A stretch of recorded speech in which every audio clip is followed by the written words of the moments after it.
Assalamualaikum warahmatullahi wabarakatuh. Seluruh yang hadir pada Zoom pagi ini. Terima kasih untuk pre-opening tadi yang sudah dilakukan oleh Bapak Denny.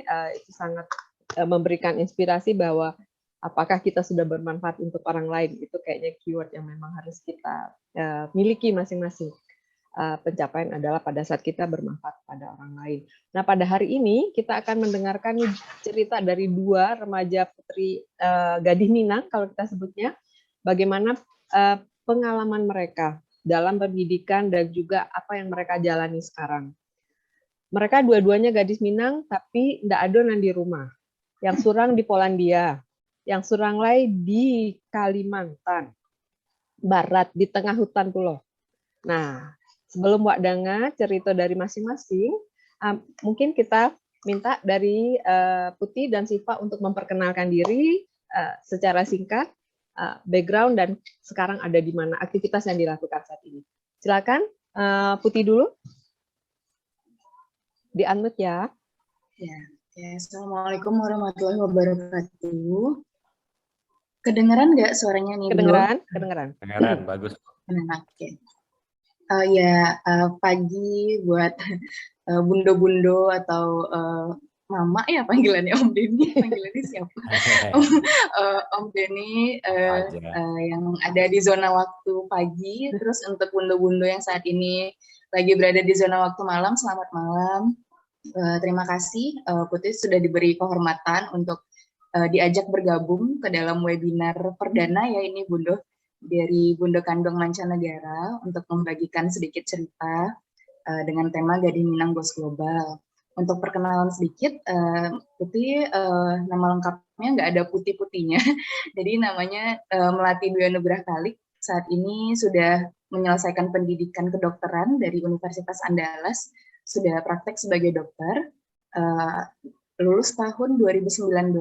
Jadi setelah lulus dari kedokteran UNAN tahun 2019, Putih praktek di Pangkal Pinang, Bangka Belitung di Rumah Sakit Bakti Timah selama 1 tahun, lalu sekarang melanjutkan PTT atau suatu program lanjutan ke salah satu klinik di yayasan non-profit di Kalimantan Barat, di kabupaten termudanya itu Kabupaten Kayong Utara. Kliniknya namanya Klinik Alam Sehat Lestari, itu merupakan klinik yang terintegrasi dengan yayasan yang bekerja di bidang lingkungan dan kesehatan. Jadi saat ini sedang di Sukadana Kayong Utara.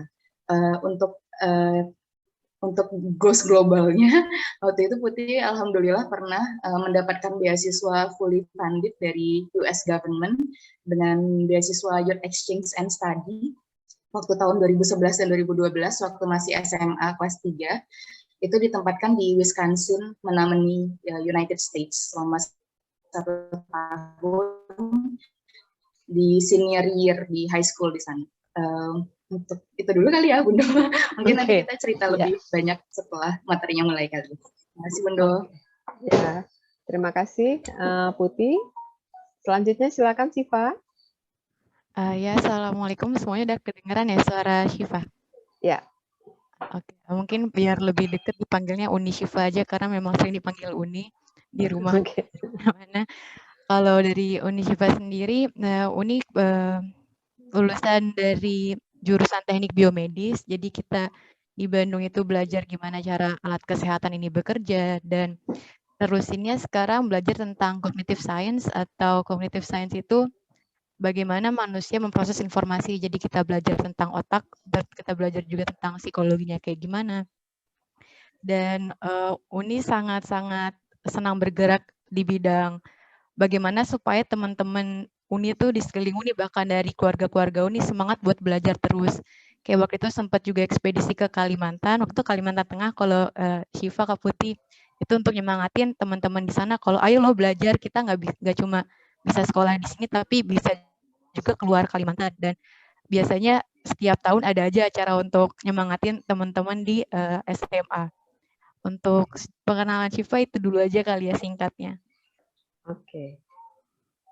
Terima kasih, Siva. Jadi itu kenalan sedikit dari para gadis-gadis Minangkabau yang hebat-hebat ini. Mereka nanti akan menyampaikan, seperti saya sampaikan, perjalanan mereka dan pembelajaran yang mereka dapat selama mereka mengikuti pendidikan dan juga mengikuti passion yang mereka inginkan. Oke, mungkin sedikit dari Pak Denny, kita minta arahannya atau kata-katanya terhadap kita semua dan juga untuk 2 orang gadis Minang ini. Oke. Baik, terima kasih Bu Dosoni atas kesempatannya. Jadi tadi saya mungkin belum sempat menyapa semua ya. Jadi Assalamualaikum warahmatullahi wabarakatuh. Senang sekali bertemu dengan bundo-bundo sekalian. Sudah cukup lama juga saya tidak bergabung di kegiatan diskusinya Bunda Kanduang Mancanegara. Tetapi saya terus mengikuti dari Bu Ben, dapat update mengenai kegiatan-kegiatan yang dilaksanakan, rencana-rencana ke depan. Ini kita beruntung nih punya Bu Ben yang seorang aktivis, selalu bersemangat, selalu saya nggak tahu nih Bu Ben ini tidurnya berapa jam nih sehari ini. Selalu berpikir keras ini untuk kemajuan Minang. Jadi jaringan ini sangat-sangat beruntung memiliki Bu Ben sebagai motor penggeraknya, dan tentu ada peserta-peserta yang dengan tetap secara tekun mengikuti kegiatan-kegiatan.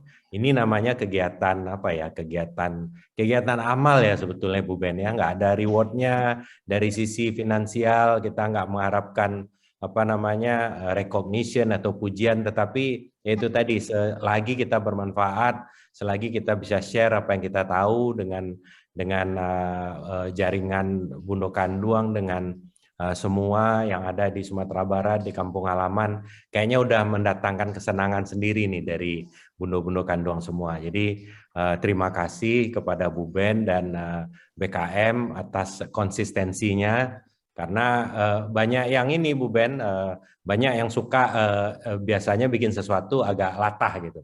Jadi kalau trennya lagi digital begini, semua bikin, and then kemudian 1-2 minggu atau beberapa bulan berhenti, atau mengharapkan sesuatu gitu, ya kan? Tapi ini saya lihat BKM ini betul-betul berangkat dari idealisme.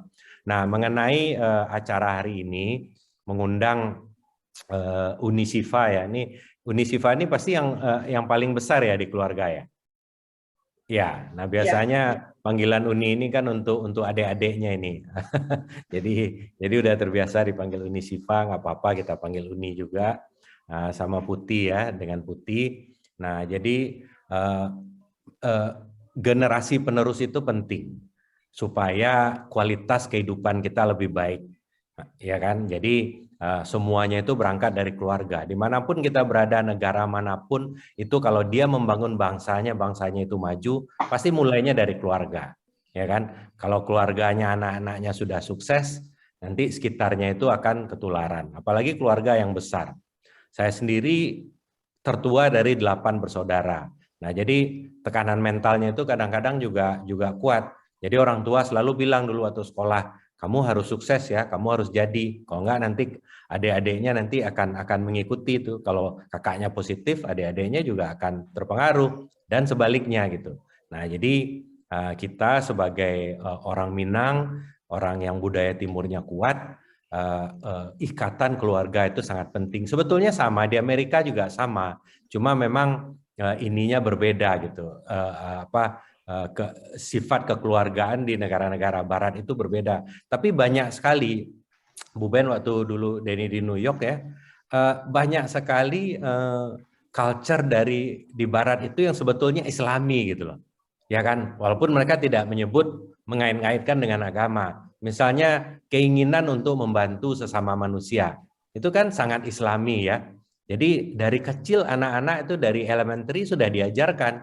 Jadi waktu dulu Indonesia ada bencana, saya lagi di New York, tiba-tiba saya dengar aja tuh ada komunitas yang kita nggak tahu, nggak kenal, itu menggalang dana gitu loh untuk Indonesia. Nah itu kan kita jadi, loh orang nih bagaimana ya, kita itu kadang-kadang suka salah paham melihat negara-negara, kadang-kadang apalagi yang tidak terlalu tahu persis, itu sering kadang-kadang membenci negara A, negara B gitu. Padahal kalau kita lihat masing-masing, kalau kita berangkat dari perasaan sebagai sesama manusia ya, dan agama kita kan juga mengajarkan kan saling mencintai sesama manusia, apapun latar belakang dan agamanya. Itu sebenarnya semua tidak ada yang bertentangan dengan nilai-nilai Islam.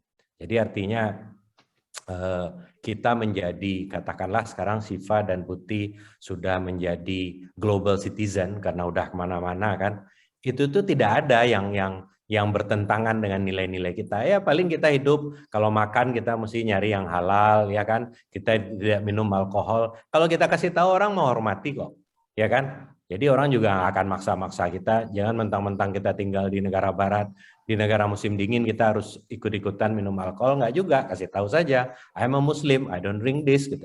Jadi mereka akan sangat respect. Nah, jadi selamat datang di sebagai global citizen ya untuk Uni Siva dan Putih. Dan dari sisi umur teman-teman masih jauh panjang ke depan dan banyak sekali yang bisa dilakukan. Tidak hanya terkait dengan bidang keilmuannya, artinya kedokteran. Kalau Siva tadi di biomedis ya S1-nya, tapi kemudian terus dan sains itu menjadi kunci yang tadi itu. Bagaimana kita hidup lebih baik, itu kuncinya adalah di sains. Jadi bukan berarti bidang-bidang ilmu yang lain tidak penting. Saya sendiri sarjana ekonomi juga penting, accounting juga penting, yang lain-lain juga penting. Tetapi kalau tanpa sains yang kuat, Indonesia tidak akan bisa maju sebagaimana negara-negara lain. Karena disinilah lompatannya. Indonesia saat ini, ekonomi kita nomor 16, kita anggota G20, itu karena Tuhan sayang sekali dengan Indonesia, kita kaya dengan sumber daya alam. Makanya ekonomi kita itu nomor 16. Tetapi kasih sayang Tuhan itu tidak selamanya terus-menerus ada kalau kita tidak menghargai. Artinya apa? Itu bagus untuk start, itu bagus untuk apa yang kita perlukan saat ini, tetapi tidak bisa terus-menerus seperti itu. Coba teman-teman perhatikan, ada nggak negara di dunia saat ini yang maju, yang modern karena kekayaan alam? Coba, Putih sama Siva mengamati nggak? Ada nggak negara karena dia kaya, kemudian dia menjadi maju dan modern? Kaya kekayaan alam. Ada nggak? Katakanlah negara maju sekarang siapa? Jepang, Amerika, Inggris, Korea Selatan, Jerman. Dia sekaya Indonesia nggak kekayaan alamnya? Kayaknya enggak ya. Nah, jadi artinya apa? Mereka itu bisa maju karena sumber daya manusianya. Karena manusia-manusianya selagi jadi student, selagi jadi dokter, selagi jadi insinyur, itu bekerja giat, ya kan, mengasah ilmunya, memberikan manfaat untuk banyak orang, memperkuat sains. Nah, itulah yang menjadi kekuatan negara untuk maju. Jadi nanti kalau ada waktu, kalau ke BKM ini udah sering saya share, di Jenewa itu di Swiss, itu ada organisasi namanya WIPO. WIPO itu adalah World Intellectual Property Organization. Nah, jadi organisasi ini mengukur kemampuan setiap negara di dunia. Negara mana yang paling bagus membuat produk-produk yang kaya dengan added value. Jadi kalau kita bicara science, nanti hasilnya adalah dia mentransform. Misalnya Indonesia. Sekarang Indonesia yang lagi getol, yang lagi populer di dunia adalah Indonesia adalah pemilik tambang nikel terbesar di dunia. Nah, itu yang kita dengar sekarang. Nah, nikel ini diperlukan untuk membuat elektrik baterai. Elektrik baterai ini diperlukan untuk menyelamatkan lingkungan, untuk renewable energy. Nah, Indonesia punya kuncinya.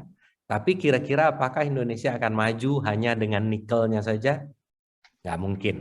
Indonesia harus mampu mengubah nikel itu menjadi baterai listrik, kalau bisa menjadi mobil listrik, sepeda motor listrik. Nah, untuk nanti membantu lingkungan. Itu yang kita harapkan. Bagaimana mentransform itu? We need more engineers, we need more scientists, we need more doctors, supaya engineers itu sehat-sehat. Kalau mereka tidak sehat juga percuma gitu. Ya kan? Nah, ini kuncinya, ya kan? Nah, karena itu organisasi di dunia yang menaungi semua negara yaitu United Nations membuat Global Development Platform yang disebut SDGs, Sustainable Development Goals. Nah, Sustainable Development Goals ini sebetulnya merinci 17 poin hal-hal yang perlu diperhatikan oleh negara-negara di dunia supaya mereka bisa maju dan berkembang secara sustainable. Dan tentu harapannya makmur. Nah, Indonesia nggak boleh ketinggalan, karena kalau diukur dari kelompok-kelompok negara di dunia, kita ini masih masuk negara berkembang, negara dengan pendapatan menengah tapi menengah bawahnya gitu, belum menengah atas. Nah, masih jauh kita, PR kita masih banyak ke depan. Nah, siapa kira-kira? Bukan lagi tergantung oleh pemimpin-pemimpin yang di atas saja, presiden, menteri, siapa lagi, atau dirjen atau duta besar. Bukan hanya yang sekarang menjabat, paling dia 3 tahun, 5 tahun, kemudian habis itu pensiun. Pertanyaannya, selanjutnya Indonesia bagaimana? Siapa yang meneruskan tongkat estafet? Nah, disinilah pentingnya Putih dan Siva untuk meneruskan, mengambil tongkat estafet ini dan meneruskan apa yang dicita-citakan. Tapi kita harus paham, kita mau kemana ini harus paham. Nah, coba bayangkan apa yang saya sampaikan ini, kira-kira teman-teman di Padang, teman-teman SMA yang lagi kuliah sekarang, paham nggak? Saya rasa mungkin sangat sedikit yang paham. Nah, karena itu tugas teman-teman untuk merangkul mereka. Jadi coba beberapa tahun di bawah, jadi misalnya kita alumni tahun berapa, sampai 5 tahun ke bawah itu kan masih kontak-kontak tuh. Nah, coba dijaring mereka. Ayo kita diskusi yuk, kalian senangnya diskusi apa? Saya nggak keberatan loh kalau kalian kumpulin 20 orang anak-anak muda, nanti nomor saya ada sama Bu Ben, kontak aja, saya bisa menyalurkan ke bidang-bidang yang kalian tertarik. Yang penting itu bangun passion-nya, keinginannya di mana. Jadi lihat kelompok-kelompok itu akan maju kalau mereka berkelompok terhadap satu bidang yang mereka senangi. Misalnya kalau Putih sebagai dokter, nanti ada lagi dokter bidangnya apa yang disenangi, ya kan? Nah, spesialisnya apa? Nah, nanti kita ke situ. Karena sekarang apa? Sekarang yang paling penting untuk beberapa tahun ke depan ini adalah kesehatan. Karena sekarang kita lagi menghadapi pandemi dan banyak sekali salah paham yang terjadi di masyarakat yang membuat virus ini lambat kita selesaikan. Ini bukan hanya tergantung sains, tapi tergantung juga penerimaan masyarakat.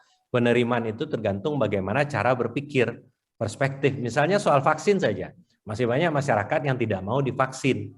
Bukan hanya di Indonesia, di Amerika juga nggak kalah seru tuh urusan vaksinasi. Nah, ininya kita. Untuk sekarang ini kesehatan yang paling penting karena kita tujuannya adalah menyelamatkan supaya tidak banyak orang yang kena, tidak banyak orang yang meninggal. Karena nanti kita akan masuk kepada kondisi lost generation, di mana anak-anak mudanya meninggal, guru-guru meninggal, orang-orang potensial meninggal, sehingga negara itu bisa jatuh, penerus tongkat estafetnya itu nggak ada. Karena banyak yang meninggal karena kena COVID misalnya. Nah, ini harus kita bantu sama-sama. Jadi mungkin itu ya Bu Sony, himbauan saya itu saja, selamat untuk Unisiva dan Putih yang sudah berprestasi.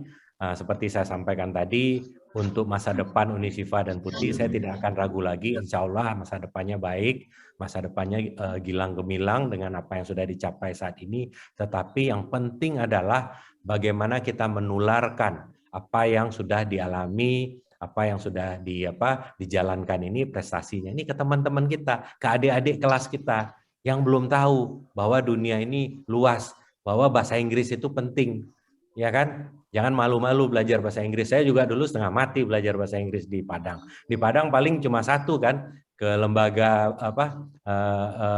bahasa asing itu kan, ada beberapa tapi ya nggak banyak lah. Untuk latihan juga sulit gitu. Tapi untuk di Jakarta, di Bandung, di ITB mungkin kesempatannya lebih besar. Kalau kami di Padang itu sulit sekali tuh belajar bahasa Inggris. Tapi alhamdulillah teman-teman sudah berhasil. Nah, tolong ditularkan, diajak tuh.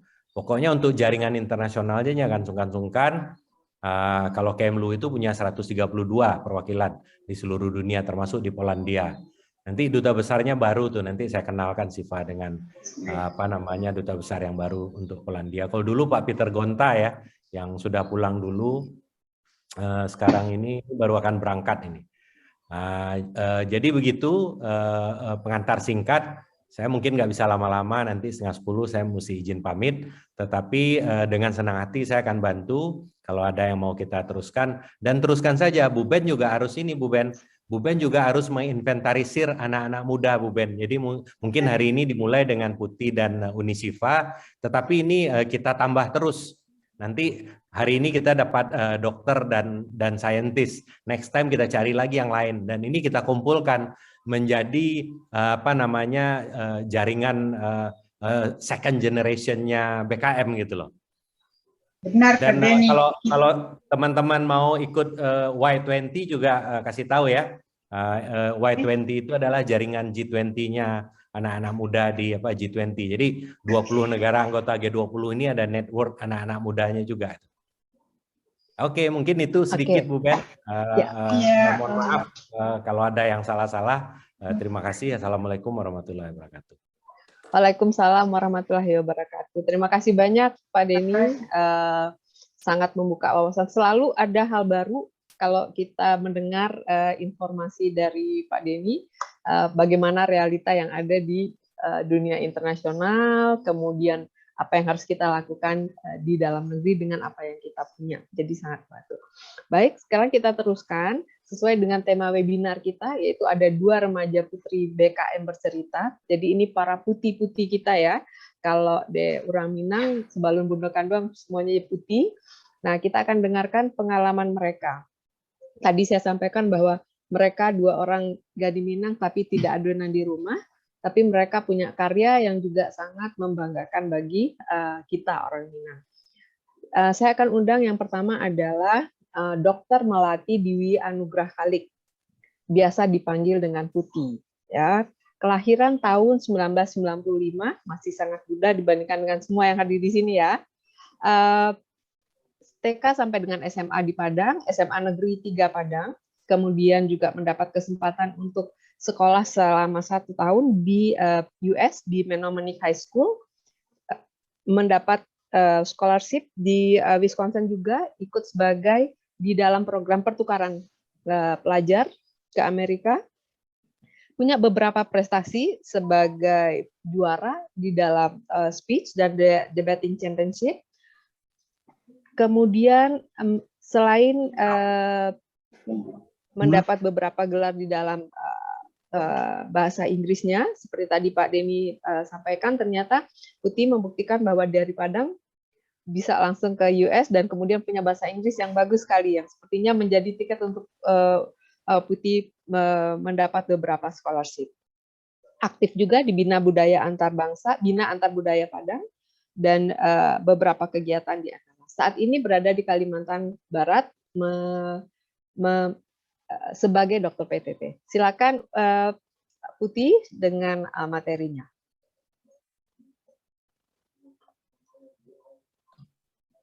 Oke, terima kasih Bundo. Putih izin langsung share screen aja ya? Ya, silakan. Untuk materinya. Bentar. Ini harus nih.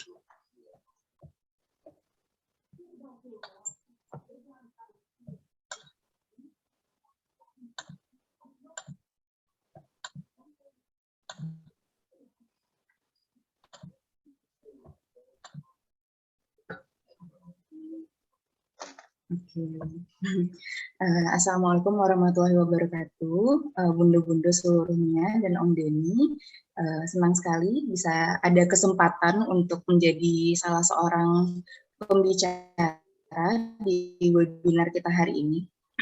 Terima kasih kepada Bundo Sony yang sudah menjelaskan sedikit tentang latar belakang Melati. Dan terima kasih juga kepada Bundo Ben yang udah ngechat terus setiap hari, ngingetin bahwa hari ini kita akan webinar. Maaf ya Bundo, bukannya slow respon, tapi memang ada di daerah yang sinyalnya nggak terlalu baik gitu. Jadi responnya ya memang kalau sinyalnya lagi bagus aja gitu. Mohon maaf ya Bundo, nggak ada maksud nyelekin sama sekali. Terus terima kasih juga kepada makasih juga kepada Om Denny yang sudah menyempatkan waktunya di tengah-tengah kesibukannya untuk memberikan pembukaan bagi kita semua dan juga menambah motivasi kepada saya secara pribadi dan teman-teman lain pada hari ini. Langsung aja ya, ini saya diberitahu sama Bundo Sony bahwa waktunya adalah 20 menit. Tapi kemarin rehearse kayaknya lebih. Jadi kalau misalnya nanti waktunya lebih, kasih tahu aja Bundo biar di-cut short. Siap, siap. Oke. Ini adalah temanya itu Gading Minang Goes Global.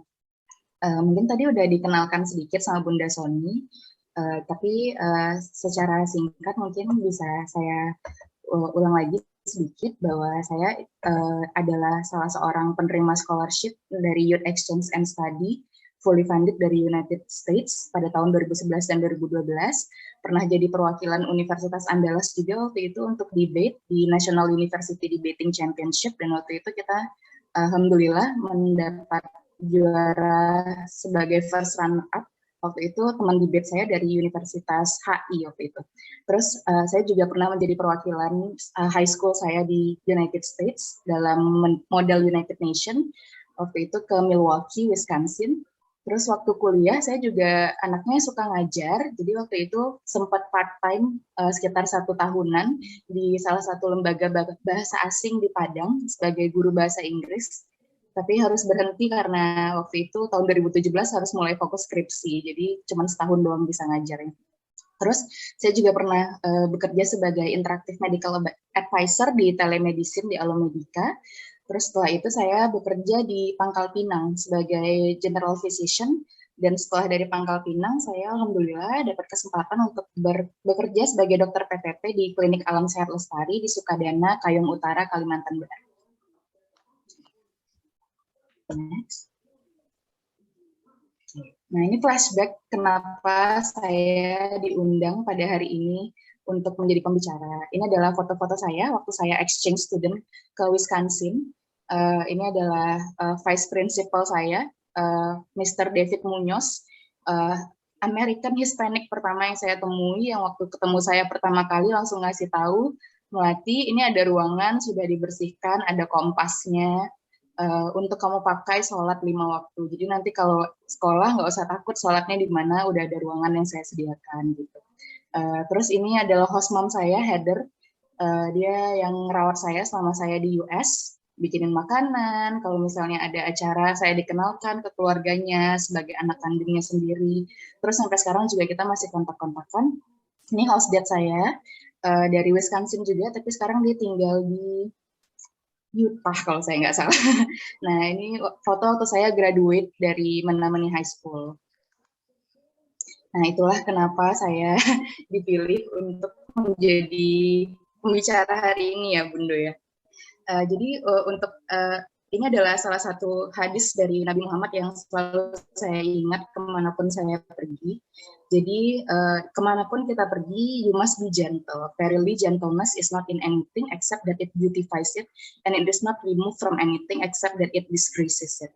Jadi kemanapun kamu pergi, kemanapun melangkah, jangan sekali-sekali berbuat sesuatu yang tidak disukai orang lain. Gitu. Be gentle aja.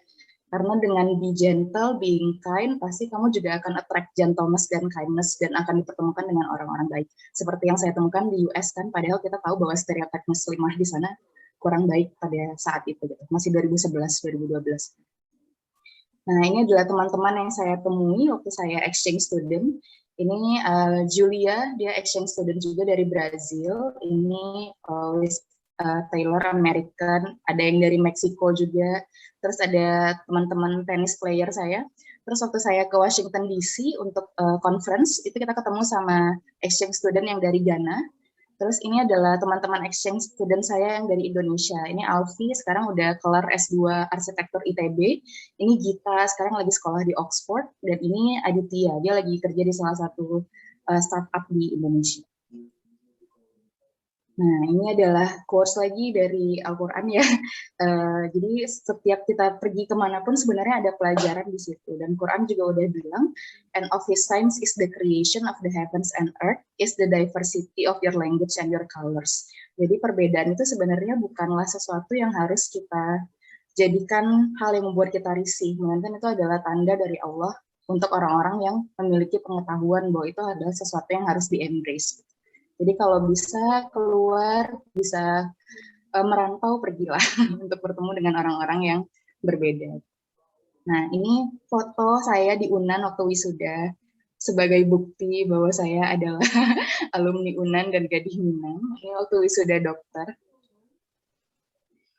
Nah, itu flashback sedikit tentang kehidupan saya sebelumnya.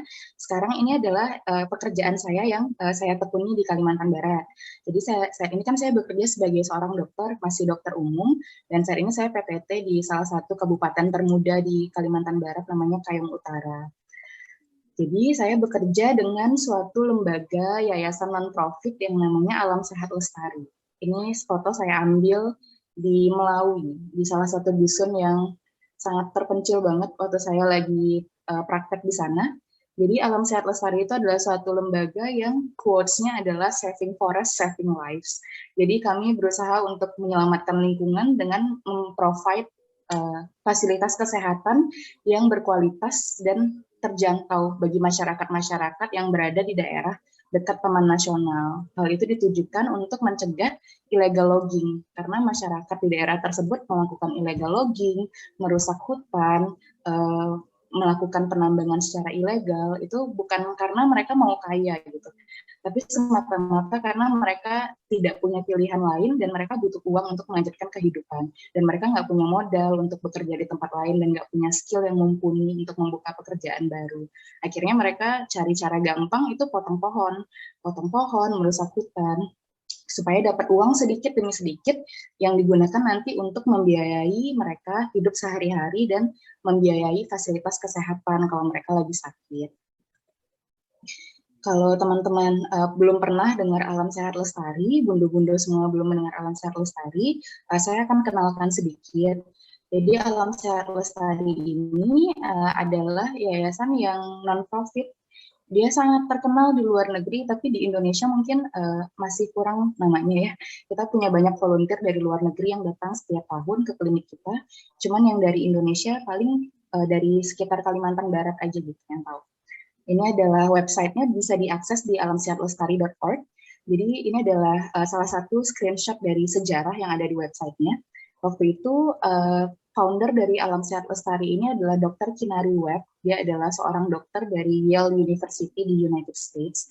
Waktu itu dia datang ke Indonesia untuk penelitian, untuk research, dan datangnya ke Kalimantan Barat. Saat datang ke Kalimantan Barat dan melakukan research, dia hampir setiap hari mendengar bunyi chainsaw yang digunakan oleh para illegal logger untuk memotong pohon di hutan yang ada di Kalimantan. Terus akhirnya dia nanya, kenapa sih memotong pohon? Kan itu tidak baik untuk lingkungan kita, dan itu merusak rumah Anda sendiri. Terus kalau misalnya salah-salah dalam melakukan pemotongan pohon, nanti akan terjadi kecelakaan dan bisa berakibat kepada kecacatan seumur hidup. Gitu. Emang sebanyak apa sih uang yang dihasilkan dari memotong pohon?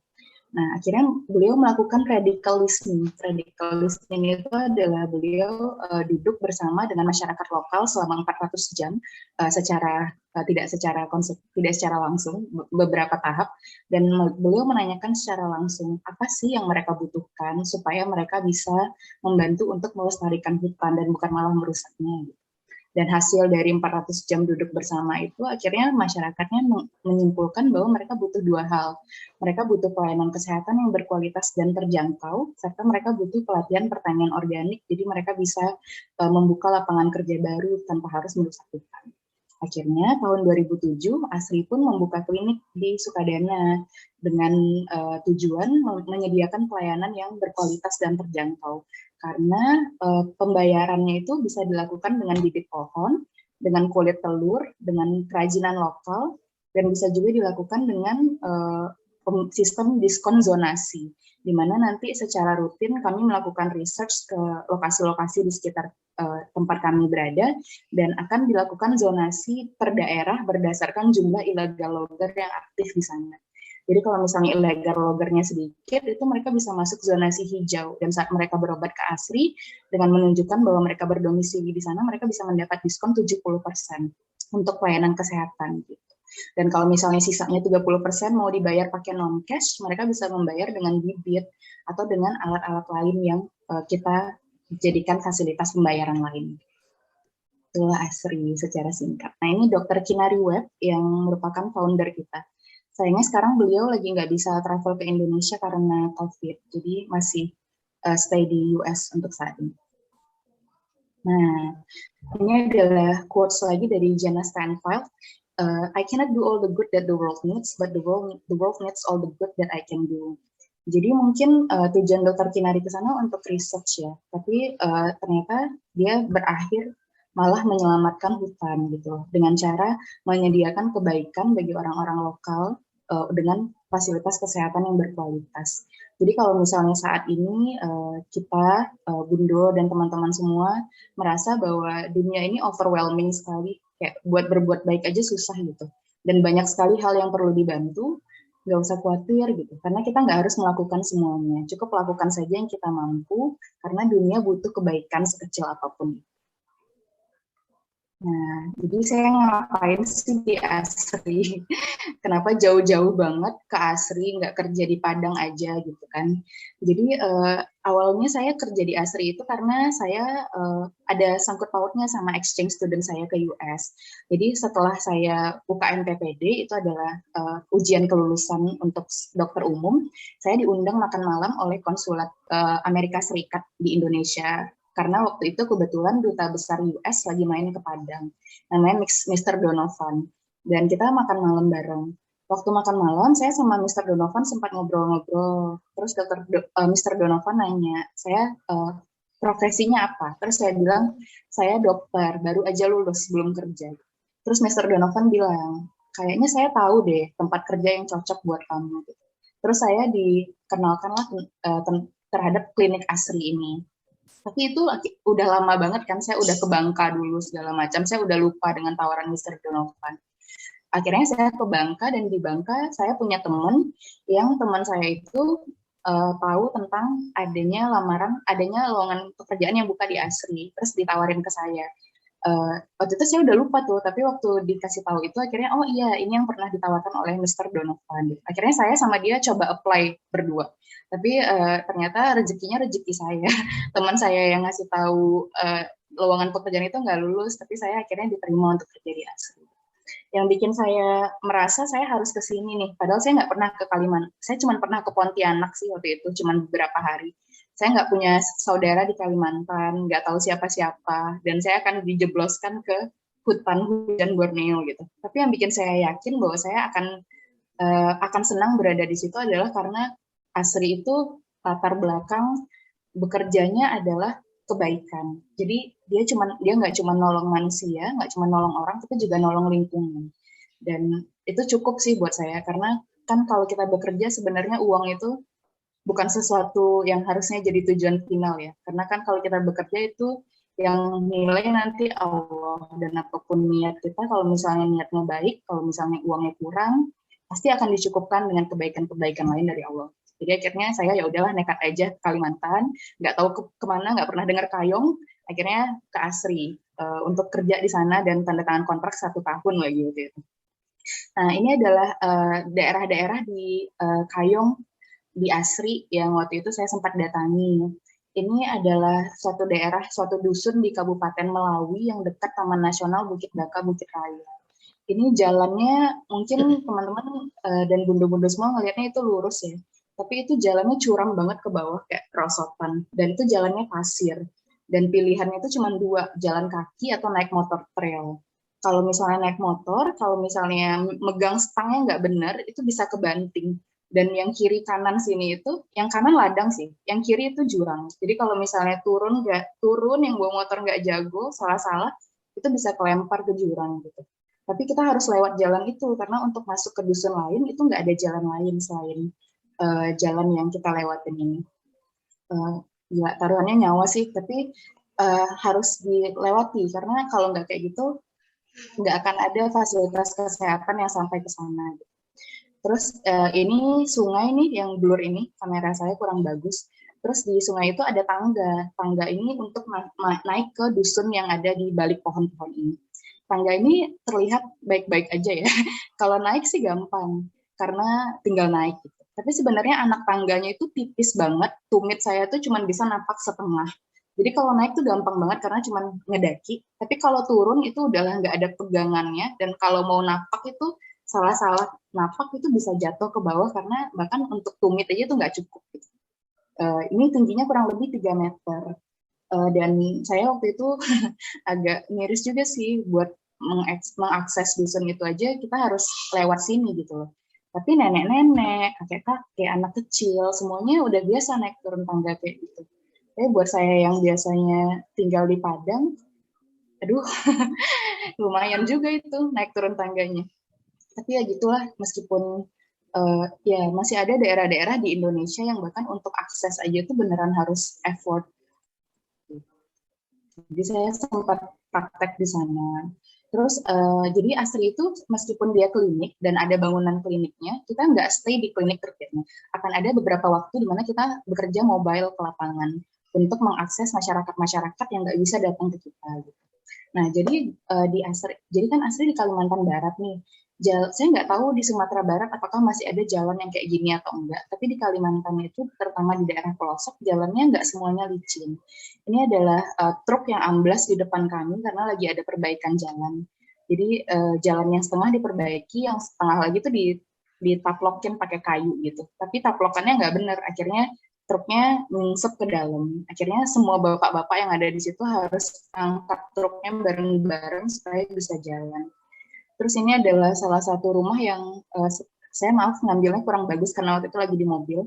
Jadi ini adalah rumah, ini jalan besar. Jadi untuk masuk ke rumah itu kita harus melewati becekan ini, harus melewati banjir ini, baru bisa masuk ke rumahnya gitu. Jadi tergenang antara halaman depan rumahnya untuk akses ke jalan. Dan ini nggak 1-2 rumah yang kayak gini. Karena sistem irigasinya kurang bagus dan mungkin karena tanahnya juga kali ya, saya kurang paham sih pertanahan. Jadi karena irigasinya kurang bagus, akhirnya air numpuk di pekarangan depan rumah. Ini nggak 1-2 rumah, 1 kilometer saya naik mobil, itu rumahnya semuanya halaman depannya kerendam air. Jadi kalau mau masuk ke dalam tuh, kalau kakinya nggak basah, kalau nggak harus pakai boot gitu. Bayangin penyakitnya kayak malaria, demam berdarah, leptospira, karena air yang kotor dan stasis di depan rumah itu. Terus ini saya waktu di Taman Nasional Bukit Baka, Bukit Raya juga, ada beberapa daerah yang aksesnya harus lewat jalan air, jadi ini kita aksesnya melewati sungai Mentapai namanya, naik kapal kecil. Jadi seru sekali sih, karena saya pikir selama ini praktek kedokteran itu cuma duduk di ruangan yang nyaman, terus nulis resep, terus ngasih obat, selesai. Tapi ternyata saya ditempatkan Allah, alhamdulillah, di daerah yang saya bisa naik motor trail, bisa naik perahu, dan bisa melihat banyak sekali ketidakmerataan ekonomi di Indonesia yang sebenarnya tanggung jawab kita semua untuk bantu. Nah, ini foto-foto saya waktu bekerja. Jadi karena beberapa pasien nggak bisa datang ke kita karena akses jalan yang sulit, akhirnya kita yang mendatangi ke daerah mereka. Gitu. Ini Pak Supiyadi, pasien TBC kami, udah pengobatan bulan kelima. Awalnya bapaknya nggak bisa jalan karena sesak nafas berat. Terus karena sesak nafas berat juga nggak punya uang bapaknya untuk berobat. Akhirnya ASRI itu punya program pengawas minum obat. Jadi kita datangin bapaknya, kita screening dahaknya, kita diagnosis TBC-nya, dan kita antarkan obat setiap hari ke rumahnya, supaya bapaknya nggak susah untuk dapat obat. Gitu. Ada petugas minum obatnya yang selalu memantau. Akhirnya itu dilakukan terus rutin. Ini bapaknya udah pengobatan bulan kelima, sekarang bapaknya sesaknya udah berkurang, udah bisa jalan kayak biasa. Udah perbaikan sekali gitu. Terus bapaknya nggak punya uang kan, di rumahnya dia cuma punya satu harta, yaitu sepeda motor yang udah nggak bisa dipakai lagi karena akinya aus, dan bapaknya kayaknya nggak punya biaya untuk beli aki baru gitu. Terus waktu kita ngobrol-ngobrol, nanya-nanya, bapaknya bilang gini, saya nggak punya uang dok, tapi kalau nanti saya sembuh, itu sepeda motornya diambil aja, dijual, bagi-bagi duitnya buat tenaga kesehatan gitu. Jadi kita nggak minta apa-apa sih sebenarnya. Yang bikin saya miris adalah untuk orang-orang seperti Pak Supiyadi, kesehatan yang harusnya jadi hak semua orang, itu bukan hak buat mereka. Itu privilege. Dan kalau mereka nggak punya uang, mereka nggak bisa dapetin itu. Dan bahkan saat mereka diberikan fasilitas itu secara cuma-cuma, mereka masih merasa bertanggung jawab untuk membayar kita dengan harta mereka yang terbatas banget. Gitu. Jadi itu menunjukkan bahwa kita tuh beneran tidak merata secara ekonomi. Gitu. meskipun kita nggak minta apa-apa nih ke Pak Supyadi, saya senang aja gitu ya sembuh kan. Saya juga ke sana gaji saya flat kok, saya nggak dapat tambahan apa-apa, berapapun pasien saya gaji saya selalu flat. Jadi ini bukan masalah uangnya, ini masalah bermanfaat bagi orang lain atau tidak gitu. Kalau buat saya secara pribadi. Terus ini juga pasien TBC kami anak kecil tertular dari pengasuhnya. Akhirnya waktu itu Asri juga screening ke pengasuhnya, ke anak-anak kecil lain, dan didapatkanlah beberapa pasien yang positif TBC. Kita kunjungi juga ke rumah yang dari awalnya sesak, sekarang udah perbaikan, udah bisa main, udah aktif. Ya, alhamdulillah sih, rewarding sekali. Jadi ini adalah surat salah satu ayat di Al-Quran lagi yang harus selalu kita ingat dalam setiap hal yang kita lakukan gitu. Help one another in acts of piety and righteousness, and do not assist each other in acts of sinfulness and transgression. Jadi kayak yang dibilang Om Denny tadi, sebenarnya mungkin tidak hanya Islam saja gitu, kayak semua agama itu sebenarnya mengajarkan kebaikan. Jadi apapun profesi kita, kemanapun kita melangkah, dimanapun tinggal, niatkan aja bahwa kita ke sana untuk membantu orang dan untuk bermanfaat bagi manusia lain, supaya dihitung ibadah sama Allah gitu. Nanti sisanya pasti apapun yang kurang Allah yang mencukupkan. Ya, nah ini jadi meskipun pekerjaan saya ekstrim sekali, naik turun bukit, naik motor trail, naik perahu, terus kalau misalnya naik mobil pun jalannya geluduk-geluduk karena jalannya nggak pernah ada yang rata, tapi semuanya itu terbayar karena saat saya kerja, saya ketemu dengan pasien-pasien yang merasakan manfaat dari apa yang saya lakukan, apa yang kita lakukan gitu, secara tim sebagai tenaga kesehatan. Jadi capeknya terbayar. Terus saya bisa naik perahu di tengah Sungai Kalimantan yang benar-benar masih bersih banget, belum terpolusi. Terus ini saya sempat main ke suatu dusun yang saya harus lewatin trail dan terancam masuk jurang kalau salah-salah buat ketemu adik-adik ini, buat meriksa mereka. Dan mereka mungkin waktu ngelihat HP saya ada kameranya tuh kayak seneng banget gitu. Jadi diajakin selfie, malu-malu tapi mau. Worth it sih, rewarding sekali. Jauh-jauh merantau ke sini. Nah, terus kalau misalnya saya nggak ke lapangan, sebenarnya kita punya satu klinik yang udah establish tempatnya di Sukadana, di ibu kotanya Kayong Utara. Ini saya di kliniknya lumayan besar, salah satu klinik yang paling maju di Kayong. Kita satu-satunya klinik yang punya USG, punya spesialis bedah, dan kita bisa perform USG kehamilan, ginjal, perut, dan juga ini USG jantung sederhana kalau dibutuhkan. Ini teman-teman saya, rata-rata anak rantau juga, ini dari Universitas Atmajaya, Tanjung Pura, saya dari Andalas. Yang saya rasakan sih sebenarnya mungkin kalau misalnya bekerja akan selalu ada drama kan di tempat kerja gitu. Tapi kalau misalnya kamu bekerja di tempat yang goals-nya sama, yaitu sama-sama untuk membantu orang dan membantu lingkungan, kamu juga akan dipertemukan dengan orang-orang yang sevisi. Dan orang-orang yang punya visi baik, pasti orang-orang baik. Jadi selama di ASRI, saya nggak pernah homesick sama sekali. Karena teman-temannya baik, udah kayak keluarga sendiri, dan kita nggak pernah ada konflik besar yang sampai bete-betean itu nggak ada. Karena memang dari awal semua orang niatnya ke sana untuk bantu orang. Alhamdulillah sih. Nah, terus ini lagi-lagi dari Nabi Muhammad SAW, Allahumma sholli ala Muhammad, there is reward for kindness to every living thing. Jadi saat kamu memilih untuk membantu manusia, pasti dibalas Allah. Terus saat kamu membantu manusia, dibantu juga dengan membantu hutan hujan Borneo, pasti juga akan ada reward dari Allah dari situ. Gitu. Jadi semakin banyak yang kamu bantu, akan semakin banyak reward dari kindness-nya. Dan itulah nanti yang akan mencukupkan kita di dunia dan di akhirat. Nah, ini salah satu reward-nya nih yang saya dapatkan. Jadi meskipun saya jauh dari rumah, tapi saya ditempatkan di daerah yang cantik banget. Udaranya masih bersih.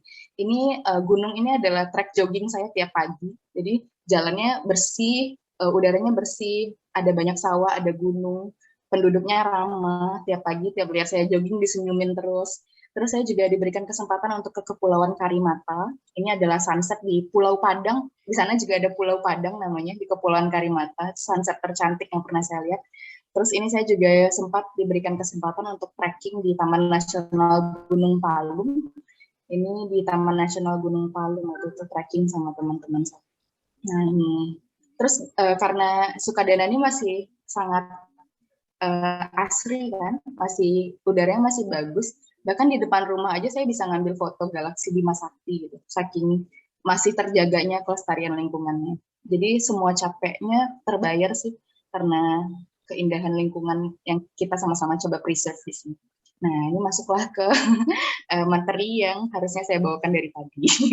Jadi, how to represent Gading Minang. Nah, kalau dari saya sih sebenarnya goes global atau keluar negeri itu bukanlah suatu suatu finale dari perjalanan hidup saya.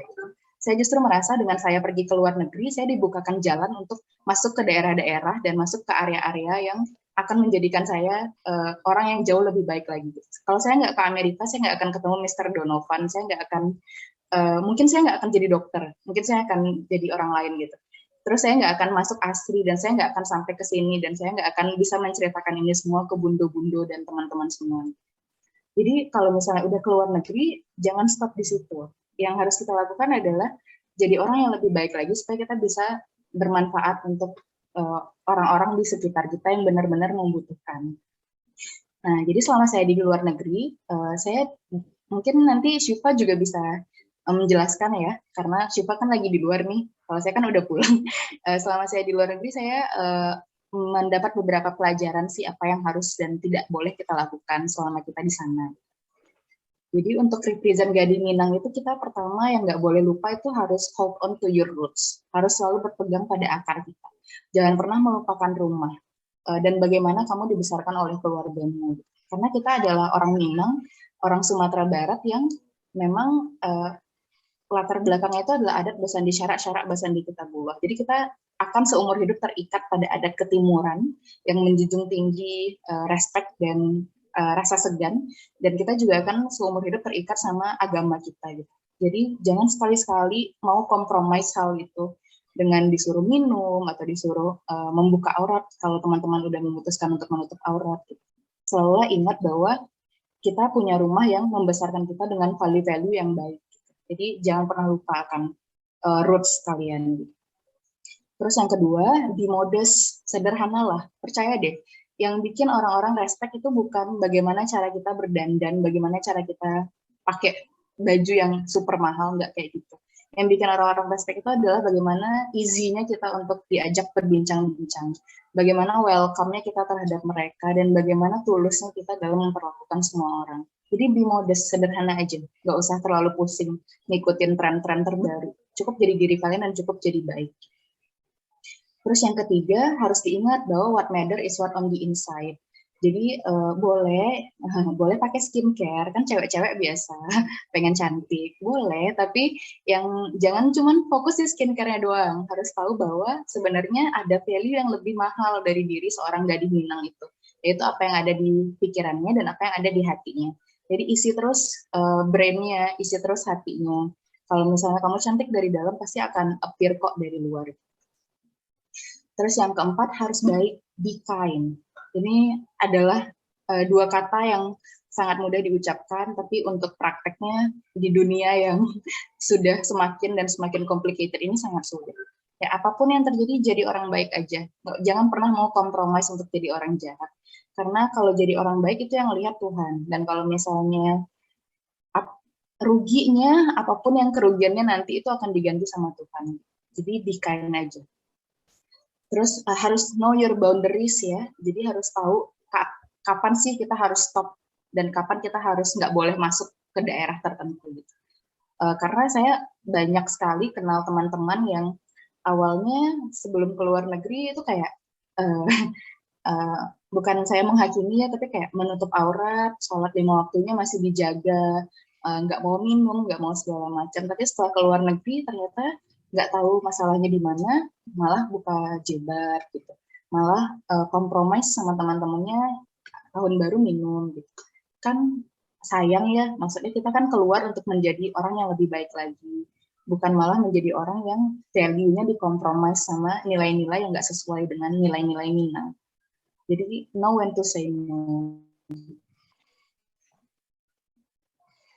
Terus yang keenam itu be humble, jangan pernah sombong. Karena setinggi apapun pendidikan kita, sekaya apapun kita, sepenuh apapun rekening, setiap orang bahkan di pelosok terdalam di Kalimantan pun tahu sesuatu yang kita nggak tahu.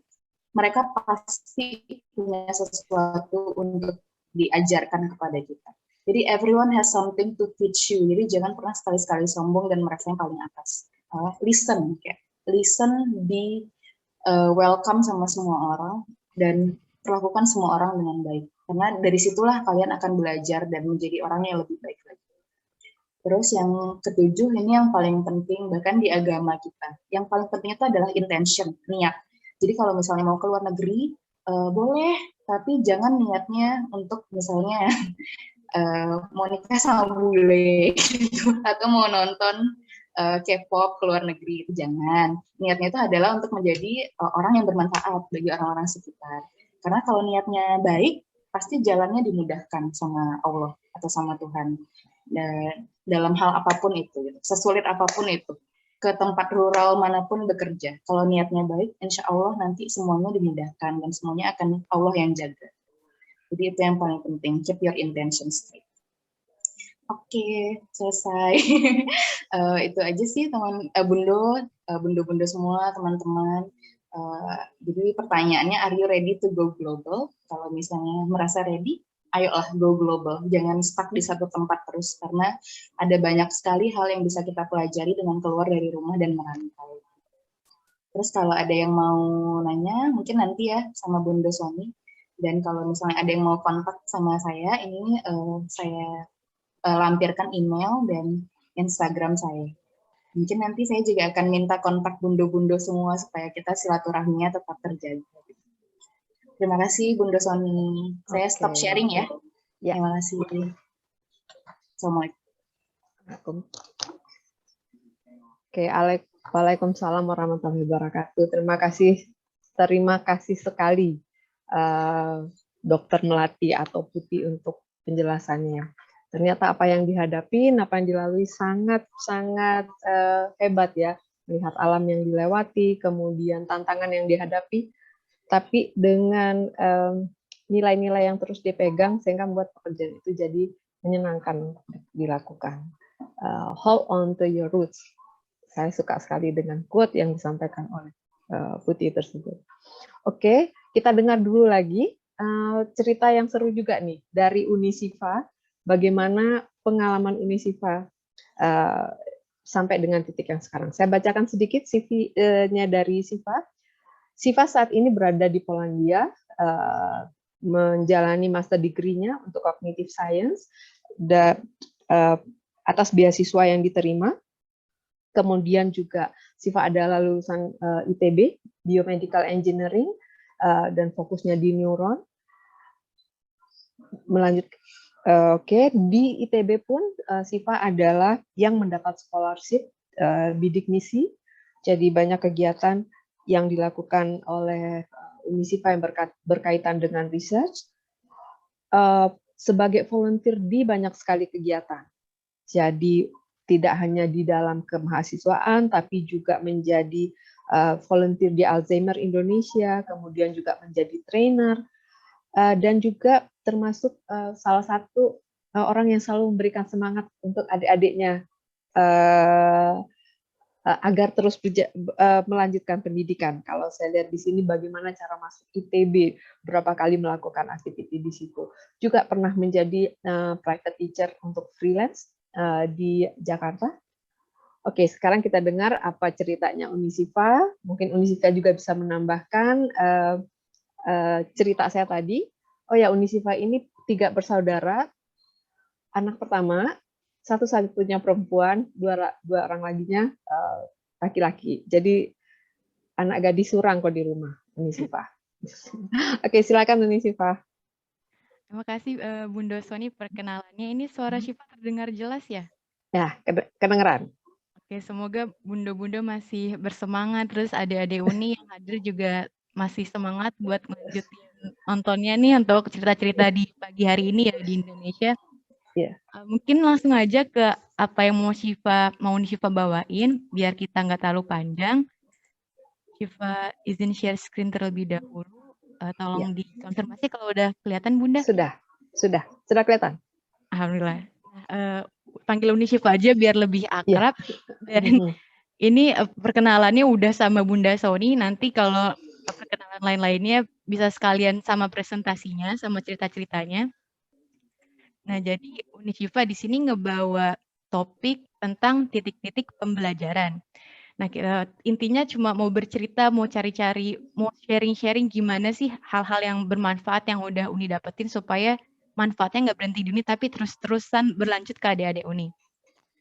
Nah, ngomongin pembelajaran, ambil dari kata kuncinya terlebih dahulu belajar, karena banyak konotasi-konotasi yang Uni Syifa suka dengar tuh kurang baik terkait belajar itu sendiri. Nah, kalau dari adik-adik Uni, mungkin Bunda-Bunda mau cerita-cerita sedikit kalau ada kata belajar yang muncul di kepala Bunda atau adik-adik Uni, kira-kira apa gitu yang pertama kali berkaitan sama kata belajar ini? Bisa di chat, bisa ditulis di chat atau mungkin unmute sebentar juga nggak apa-apa. Nah, biasanya kalau yang Uni denger nih, kalau ada kata belajar, ada adik-adik Uni yang bilang, aduh bosen nih, aduh susah. Terus ada juga yang nanya, buat apa ya Uni kadang belajar? Jadi ada konotasi-konotasi yang hal-hal negatif, tapi ada juga yang positif, yang semangat, aduh cita-cita Uni mau ngejar sesuatu yang pengen banget mereka ingin dapetin. Ada juga yang bilang, oh niat Uni, kalau belajar tuh perlu niat. Nah ini hal-hal yang biasanya tergambarkan kalau dengar kata belajar. Ini semoga suaranya nggak terlalu kenceng Uni. Enggak, cukup. Oke. Nah, dari sini Uni mau berbagi keresahan Uni sendiri dan merangkai cerita-ceritanya dari apa yang udah Uni dapatkan. Nah, pertama-tama dari Maret 2017, waktu itu Uni masih di SMA sebenarnya, tapi main sebentar ke Bandung untuk ngelihat kampus ITB itu seperti apa sih. Nah, kebetulan Uni tuh bersyukur banget untuk pengalaman cuma berkunjung aja, karena Uni ketemu sama kakak di Bandung ini yang lagi bercerita nih, adik-adik Uni. Nah, ceritanya apa? Kakaknya bercerita kalau kakaknya pernah ke suatu daerah juga, karena menarik banget memang dari cerita Kak Putih tadi, ke daerah sana ke sini tuh banyak hal baru yang kita temuin. Nah, kakaknya bilang kakak itu ketemu suatu anak ini punya semangat banget untuk belajar dan memang benar-benar mau menggapai impiannya. Nah, beliau kakak ini memperkenalkan adanya bidik misi di mana kita tuh bisa loh sekolah tanpa ada biaya. Jadi biaya tuh udah bukan jadi masalah lagi kalau adik-adik Uni tuh mau sekolah. Nah, salah satu persyaratan dari bidik misi ini sederhana, slip listrik. Dan adik yang kakaknya ini temui nanya seperti ini, aduh Kak, gimana ya buat saya dapetin beasiswa bidik misi, persyaratannya ada slip listrik. Sedangkan saya di rumah nggak pakai listrik. Itu hal sederhana sekali gitu. Menurut Kak Syifa, wah keren ya, dari latar belakang yang sangat berbeda, yang nggak punya listrik aja, masih ada keinginan loh untuk lanjut sekolah, lanjut belajar lagi. Dan semangat itu tuh nggak semua orang bisa dapetin. Dari sini Uni Syifa belajar kalau wah ternyata kalau belajar itu sendiri tuh adalah suatu anugerah. Kita harus bersyukur yang mungkin tinggalnya di Kota Padang atau mungkin di Jakarta, itu tuh dapat kualitas pendidikan yang bisa jadi lebih baik dari mereka-mereka yang bayangkan aja di rumahnya nggak ada listrik. Bagaimana di sekolahnya yang entah dapat buku atau enggak pun itu menjadi pertanyaan besar, padahal hal-hal yang fundamental yang mendasar.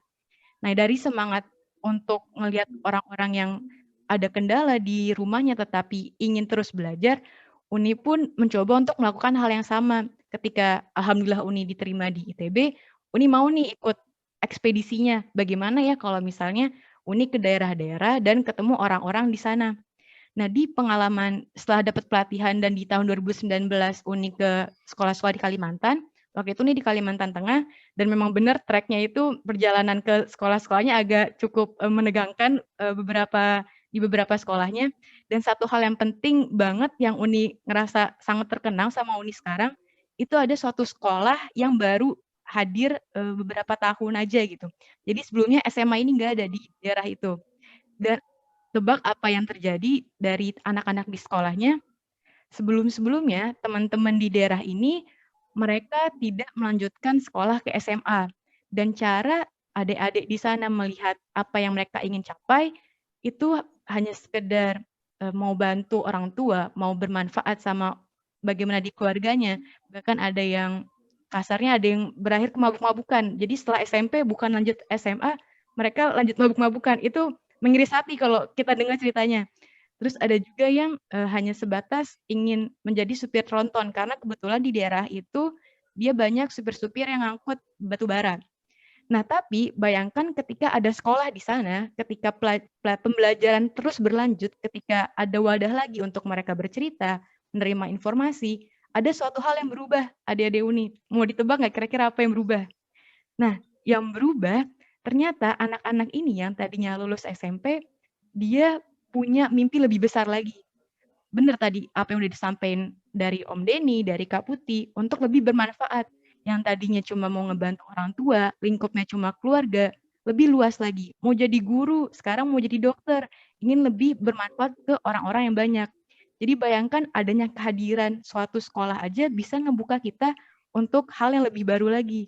Dan di sini Uni paham kalau belajar itu nggak cuma sebatas di kelas dan bosenin atau apapun itu, tapi belajar itu membuka kita untuk bagaimana melihat suatu dunia yang berbeda, yang mungkin tadinya cuma mau bahkan langsung menikah setelah lulus SMP, tapi ada juga yang bisa jadi guru nih, bisa jadi ini itu, hal-hal yang mungkin tidak terlihat bisa tergapai sebelumnya. Jadi bayangkan hanya adanya satu sekolah di daerah ini bisa ngubah sangat banyak anak-anak di daerah sana. Nah, dari pengalaman ke Kalimantan itu, Uni penasaran kalau Uni berada di daerah yang lebih berbeda lagi, apa sih yang bisa Uni pelajari? Dan Uni merasa dengan belajar dari tempat, belajar dari manusia yang di daerah sana, itu banyak memberikan Uni pembelajaran baru yang memang sangat-sangat dibutuhkan ternyata. Dan ini lebih terkenang dibandingkan hanya sebatas belajar di sekolah. Nah, akhirnya pada tahun 2020, alhamdulillah Uni dapat kesempatan waktu itu jadi delegasi di Turki. Dan dalam prosesnya ini, Uni memutuskan untuk stay atau tinggal di suatu keluarga. Nah, Uni awalnya adalah bukan orang yang cukup percaya diri sebenarnya.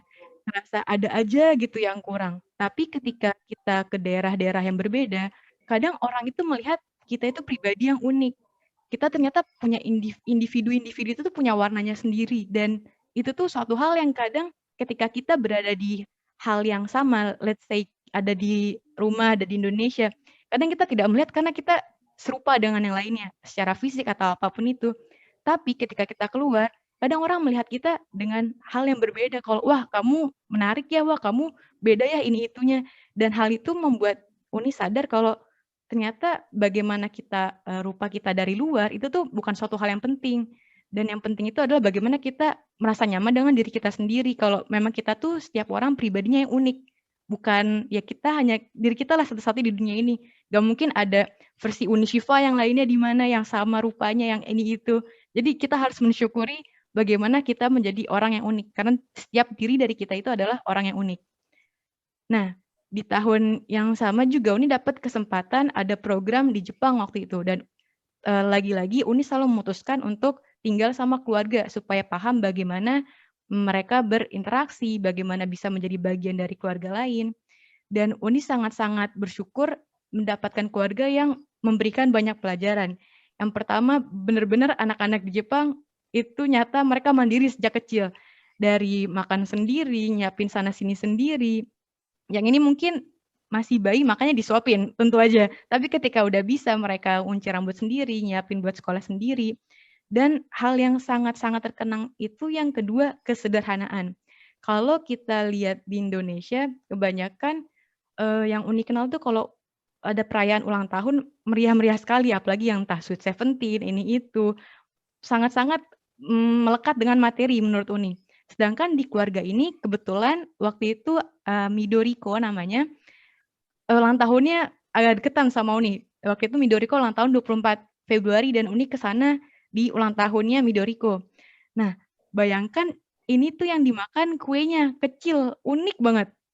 Tapi bukan hal-hal yang besar dan mereka dengan hal-hal kesederhanaan ini bahagia, senang-senang, ketawa-ketawa dan menurut Uni di situ ada perspektif baru, ada manfaat baru yang Uni dapetin. Kalau untuk bahagia itu nggak perlu materi, bagaimana kita menghargai apa yang kita punyai. Dan itu benar-benar ngerubah Uni untuk melihat apa yang biasa Uni temuin di teman-teman Uni. Dan yang ketiga, ada yang lagi ngobrol sama Uni, ini senang banget nyamperin Uni untuk minta dibacain buku. Dan di sini Uni ngerasa, wah keren ya, di sini masih kecil-kecil, bahkan udah dikenalin sama buku. Karena yang sering Uni temui kalau main waktu itu ke Kalimantan, ada beberapa waktu di kotanya yang di Kalimantan, terus waktu itu juga pernah pulang ke Padang, biasanya anak-anak kecil tuh dikasih mainnya handphone, dan jarang dikenalkan sama buku. Dan ini yang sangat-sangat Uni sedih banget kalau di lingkungan Uni. Kenapa? Karena ketika kita melihat ada anak kecil yang memang temannya buku, bayangkan anak kecil ini umur 5 tahun, dia bisa menjelaskan bagaimana jantung di dalam diri dia bekerja. Jadi dia bisa menghargai diri dia sendiri kalau, wah ternyata keren ya tubuh saya ini, itu. Dia tuh masih preschool kalau nggak salah, belum masuk TK bahkan. Dan selanjutnya lagi masih di Jepang, ini mohon maaf gambarnya agak serem, tapi dari perjalanan ini, waktu itu dari programnya, Uni mengunjungi suatu wilayah namanya Minamata. Nah, Minamata ini dulunya sempat ada isu terkait kerusakan lingkungan, di mana ada perusahaan yang membuang limbah yang tidak diolah dengan baik. Dan berakhirnya itu di laut, karena orang-orang Jepang kebanyakan makan makanan ikan ya, akhirnya mereka terkontaminasi juga orang-orang ini. Dan kendalanya adalah nggak bisa bicara. Jadi banyak hal-hal yang tidak bisa dilakukan yang tadinya orang-orang normal bisa. Nah, di sini ada gambar dari orang-orang yang penderita Minamata disease ini. Tapi yang Uni sangat merasa, wah kerennya itu, bayangkan orang-orang yang terkena penyakit ini, dulu karena ini kejadiannya kan sudah cukup lama ya, Uni lupa tahun berapa, mereka tuh sempat dikucilkan sama orang-orang Jepang itu sendiri. Bayangkan ya, kalau dikucilkan pasti sangat-sangat menyakitkan gitu, tidak diterima, bahkan untuk mengajukan permohonan menikah aja tuh sempat ditolak dari brosur yang Uni baca. Nah, karena ada penolakannya itu, pasti mereka sangat-sangat marah sejujurnya. Tapi bayangkan orang-orang itu berani untuk bercerita, berani untuk menyemangati orang-orang lainnya yang hadir di Minamata itu untuk menyampaikan apa yang perlu dilakukan lebih baik lagi ke depannya. Karena mereka tuh merasa ini kerusakan lingkungan tuh sangat-sangat hal-hal yang dikhawatirkan. Dan meskipun itu menyakiti mereka secara pribadi, mereka tetap punya semangat untuk menyampaikan, oh ini loh harus lebih baik. Jadi tidak marah atau apapun, justru malah semangat untuk melakukan suatu perubahan. Dan ini yang sangat-sangat Uni rasa keren banget dari orang-orang yang terdampak, tapi ia ikut berdiri dan ingin melakukan sesuatu. Dan selanjutnya, di tahun 2021, Uni ada suatu hal yang sangat Uni syukuri dalam artian merubah perspektif Uni terhadap belajar itu sendiri. Karena tentu bagaimana kita melihat sesuatu itu butuh proses. Dan dulu Uni pun masih melihat belajar kayak yang penting nilainya bagus, yang penting lulus, yang penting ini itu. Tapi ketika pandemi berlangsung, banyak hal-hal yang harus kita lakukan sendiri. Dan itu membuat Uni belajar kalau, oh ternyata karena ini pelajarannya susah, kita perlu belajar. Karena dulu Uni merasa kalau ini susah, ya udahlah, sebisanya aja gitu. Nggak mau maju terus gitu. Sampai segitu aja batas keinginan untuk bekerjanya. Padahal kalau misal kita mau terus, ternyata apa yang kita inginkan tuh bisa tercapai. Jadi di sini Uni merasa kalau belajar itu justru karena susah, itu kita perlu belajar. Kalau gampang, buat apa gitu belajar? Justru karena ada kesusahan itu kita jadi terus maju. Dan ketika kita mau usaha, ternyata apa yang kita inginkan itu bisa tercapai. Nah, dari situ Uni alhamdulillah di tahun yang sama dipercayai untuk masuk ke salah satu universitas di Polandia. Dan di sini Uni belajar hal-hal lainnya, nggak cuma di kampusnya, tapi bagaimana kita memahami apa yang kita rasakan ketika kita berada jauh di rumah. Dan Uni mulai merasa kalau wah ternyata banyak hal-hal kecil yang sangat-sangat dirindukan gitu. Dari sesederhana azan. Karena ternyata dengan kita melihat menyusun waktu kita sehari-hari dengan azan, ketika azan itu hilang, itu ada distorsi, ada kebingungan gitu kayak, aduh ini udah jam berapa, aduh ini harusnya ngapain. Jadi Uni ngerasa hal-hal kecil itu penting itu yang lupa dihargai dulu ketika ada. Terus juga sesederhana tempe, di sini tempe mahal sekali dan kalau di Indonesia kadang orang makan tempe diledekin. Padahal tempe itu suatu hal yang makanan yang sangat sehat. Bener ya Kak Putih ya? Nah, terus yang selanjutnya kadang ada interaksi-interaksi kecil seperti senyuman dari orang tua atau senda gurau dari adik-adik. Itu ketika dulu tuh ya udah gitu, ya udah aja. Tapi kalau udah jauh, hal-hal itu tuh menjadi hal yang lebih dihargai lagi. Terus juga ketika lagi ngobrol-ngobrol pas makan, itu nggak mungkin kita temui lagi ketika kita jauh karena udah beda zona waktunya. Nah, ini hal-hal yang tadinya tidak terlihat, akhirnya terlihat ketika kita berada di hal yang jauh yang udah jarang lah dirasakan itu. Nah, dari semua yang udah disusun cerita-cerita ini, Uni tuh sering punya keresahan sama adik-adik Uni yang suka mungkin berpikir belajar itu kayaknya nggak guna, terus melekat dengan karakter pribadi perempuan itu suka dipertanyakan buat apa belajar tinggi-tinggi. Terus ada juga yang bilang yang penting nilainya bagus ya, kayak Uni dulu bilang yang penting nilainya bagus gitu. Tapi kenyataannya nggak cuma itu. Belajar itu tuh proses yang di luar formalitas, nggak cuma di sekolah, tapi di luar sekolah tuh lebih banyak lagi pelajaran-pelajaran yang bisa kita dapetin. Dan memaknai secara keseluruhan, belajar itu bukan cuma nilainya, tapi bagaimana kita berada di proses itu. Dari yang tadinya nggak terlalu tahu, jadi benar tahu. Terus itu pun jadi suatu tekad, bagaimana kita bisa mengenali diri kita sendiri.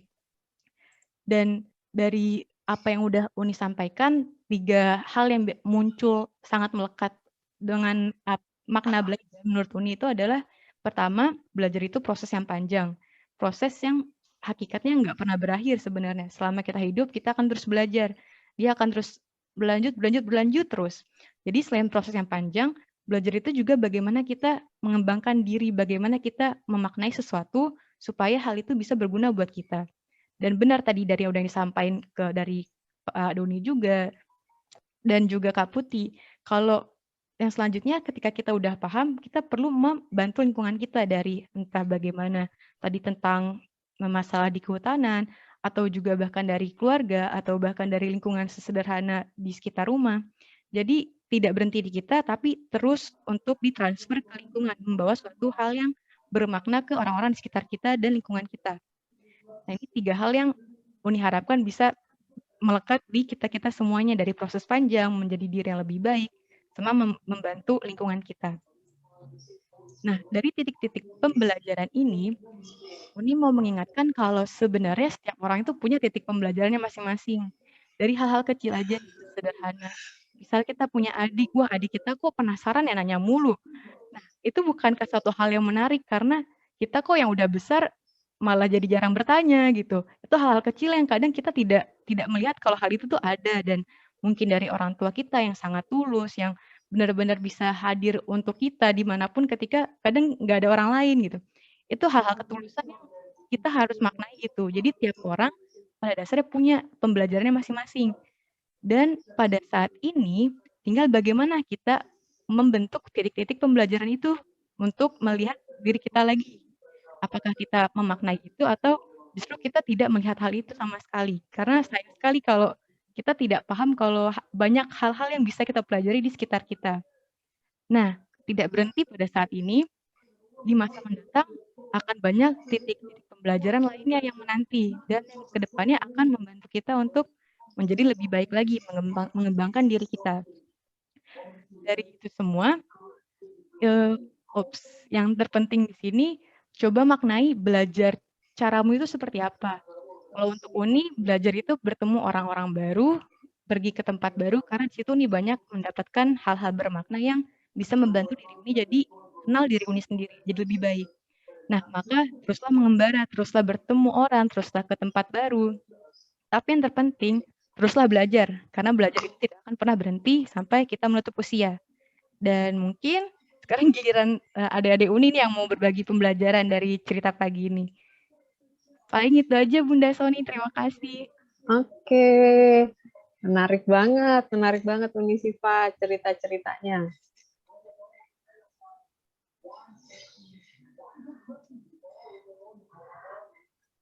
Aduh, saya ini sekali nih dengan penyampaian 2 orang ini. Kalau Uni Siva tadi bilang belajar itu adalah proses panjang. kita harus selalu mengembangkan diri, dan kemudian kita membantu lingkungan kita. Kita harus bisa menjadi bermanfaat dan teruslah mengembara. Menarik sekali. Jadi kalau kita lihat bagaimana filosofinya orang Minang, Bundo Kanduang ini beneran ada nih di dua putih-putih kita ini ya. Ada bagaknya, ada mandirinya, sangat percaya diri juga, dan konsisten, istiqamah. Mereka hold on to their roots. Ya, jadi beneran mempertahankan nilai-nilai yang mereka punya dimanapun mereka berada. Oke, banyak mungkin yang ingin bertanya bagaimana pengalaman dari dua anak gadis kita ini. Silahkan siapa yang mau bertanya, boleh hands up di chat atau juga langsung bisa, silakan. Saya akan catat dulu untuk 3 penanya.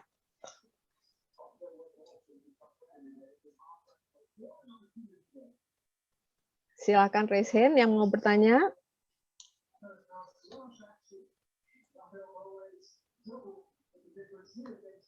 Oke, sambil menunggu, mungkin ini ada satu. Nah, ini ada satu dari Ibu Arfianti nih di chat. Oke, Ibu Arfianti di chat.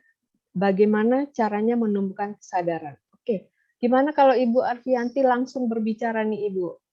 Biar bisa didengar juga langsung oleh Siva dan Putih.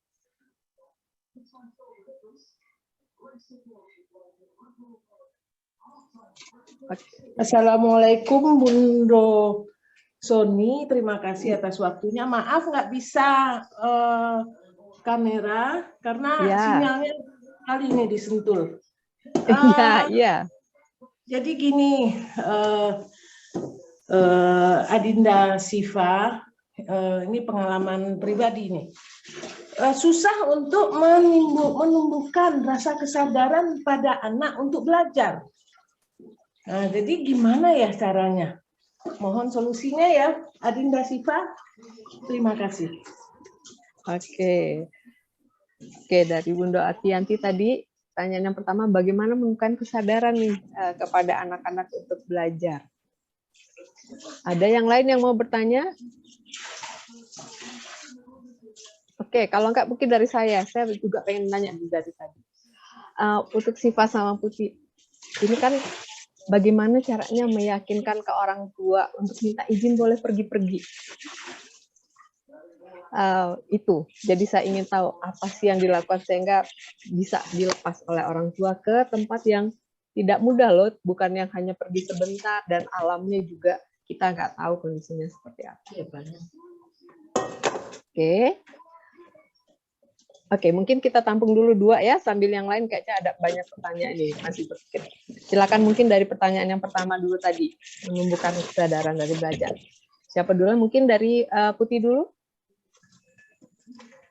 Oke, terima kasih pertanyaannya Bundo Arfianti. Terima kasih Bunda Arfianti pertanyaannya. Mungkin nanti Syifa juga bantu ya dilengkapi. Kalau Putih pengalaman pribadinya kenapa dari dulu pengen belajar gitu. Karena dibentuk di lingkungan yang teman-temannya pada mau belajar semua gitu. Jadi kan semua orang itu punya pressure point masing-masing kan. Ada orang yang pressure point-nya itu kalau rankingnya ranking terakhir gitu, jadi malu. Nah, jadi kalau misalnya udah masuk sekolah, terus ternyata nilainya jelek, terus malu sama teman-teman, nah di saat itu kita terpacu untuk belajar.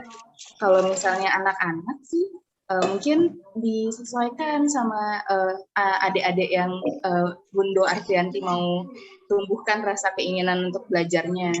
Kalau misalnya mereka dievaluasi lagi, apakah apa nih yang salah? Apakah motivasi belajarnya kayak mereka belum tahu sebenarnya belajar itu buat apa sih gitu. Nah, coba disodorkan video-video motivasi, dijelaskan. Nanti kalau kamu belajar, kamu bisa kayak Kak Syifa, bisa S2 ke Polandia, bisa ketemu orang-orang baru, bisa belajar banyak bahasa gitu, bisa jalan-jalan.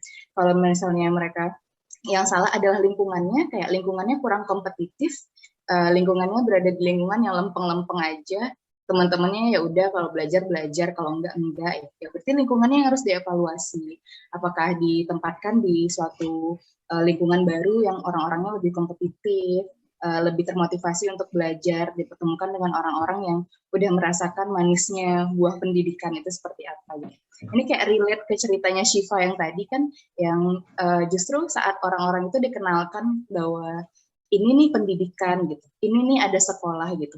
Dari anak-anak yang awalnya habis lulus SMP mau nikah, ternyata sekarang langsung setelah mengenal manisnya pendidikan, itu sekarang mereka ingin jadi guru, ingin jadi saintis, ingin jadi dokter gitu.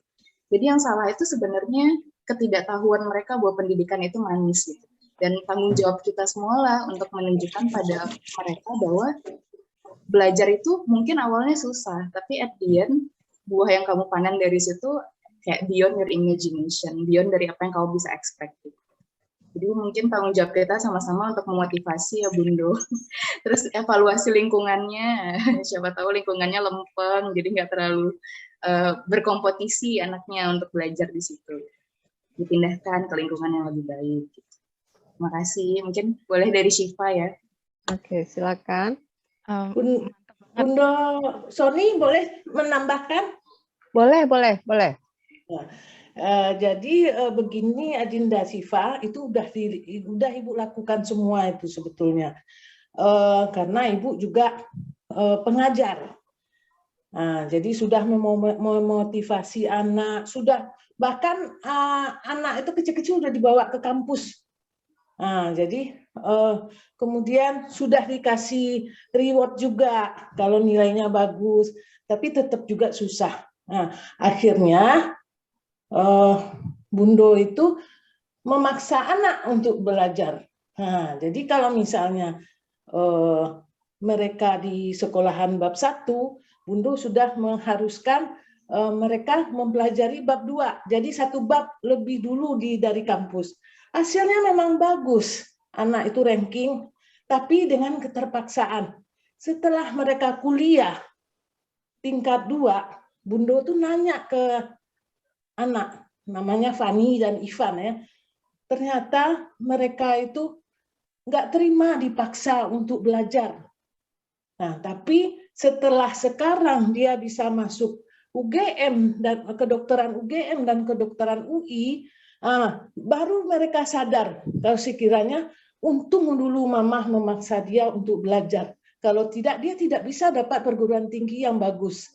Dan sekarang dia kan sudah bekerja di dua-duanya di DKI.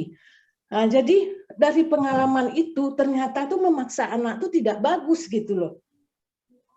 Jadi kalau menurut Syifa dengan adanya pemaksaan itu bagaimana sebaiknya gitu loh. Maksudnya hasilnya memang bagus, tetapi anak itu stres jadinya. Nah, jadi kalau menurut Syifa gimana sebaiknya? Semua sudah dilakukan, tetapi tidak ada hasil.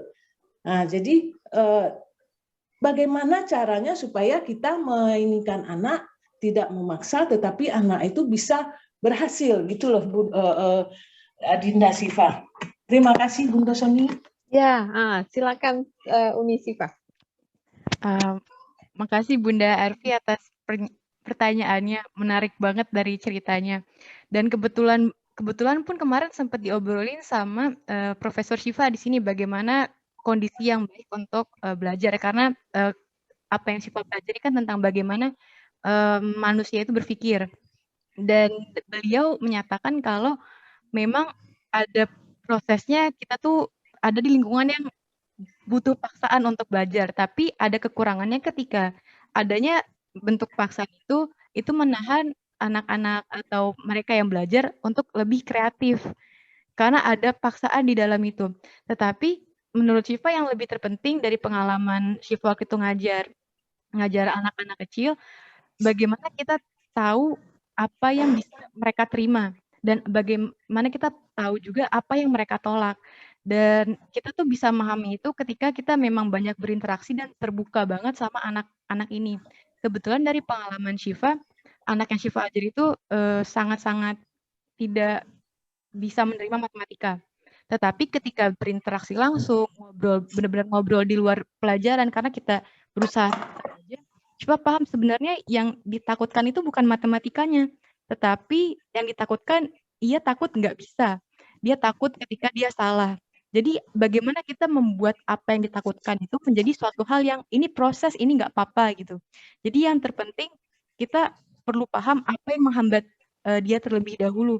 Mungkin tiap adik-adik kita ini punya hambatan yang berbeda-beda. Tadi ada anaknya Bunda Arfi yang tidak suka dipaksa. Mungkin ada cara lain yang bisa membantu anak-anak ini bisa belajar lebih baik lagi. Kalau lebih besar bisa diajak ngobrol, tapi kalau masih kecil, kadang harus kitanya yang pinter. Karena dulu yang si Fajar ini masih SD, nggak bisa diajak diskusi. Ya kayak diskusi anak-anak remaja gitu yang lebih paham. Jadi kita harus, menurut Syifa perlu jeli sekali bagaimana melihat apa yang menghambat anak ini untuk mau melakukan sesuatu. Dan di situ ketika kita banyak berinteraksi, kita melihat, oh hambatannya ini, dan kita bagaimana supaya tahu hambatan ini tuh bukan suatu hal yang serem loh, ini suatu hal yang bagian dari proses atau apapun itu yang bisa membuat anak ini melaju lagi. Jadi harus diberitahu dulu, dipahami bagaimana yang menghambat ini. Menurut Syifa itu Bundo. Mungkin dari Bundo-bundo di sini yang sudah memiliki anak, ada hal-hal yang perlu disampaikan, yang udah banyak berpengalaman, berinteraksi. Belajar buat Syifa sama Terima Kak kasih, mungkin. Bunda. Terima kasih Bunda Sony, Bunda Adinda Syifa atas solusinya keren banget. Oke, terima kasih Bunda Arfi. Oke, ini udah ada juga nih yang resen nih, Bunda Nani Afdal. Kita dengar dulu dari Bunda Nani ya. Silakan Bunda Nani. Iya. Assalamualaikum warahmatullahi wabarakatuh.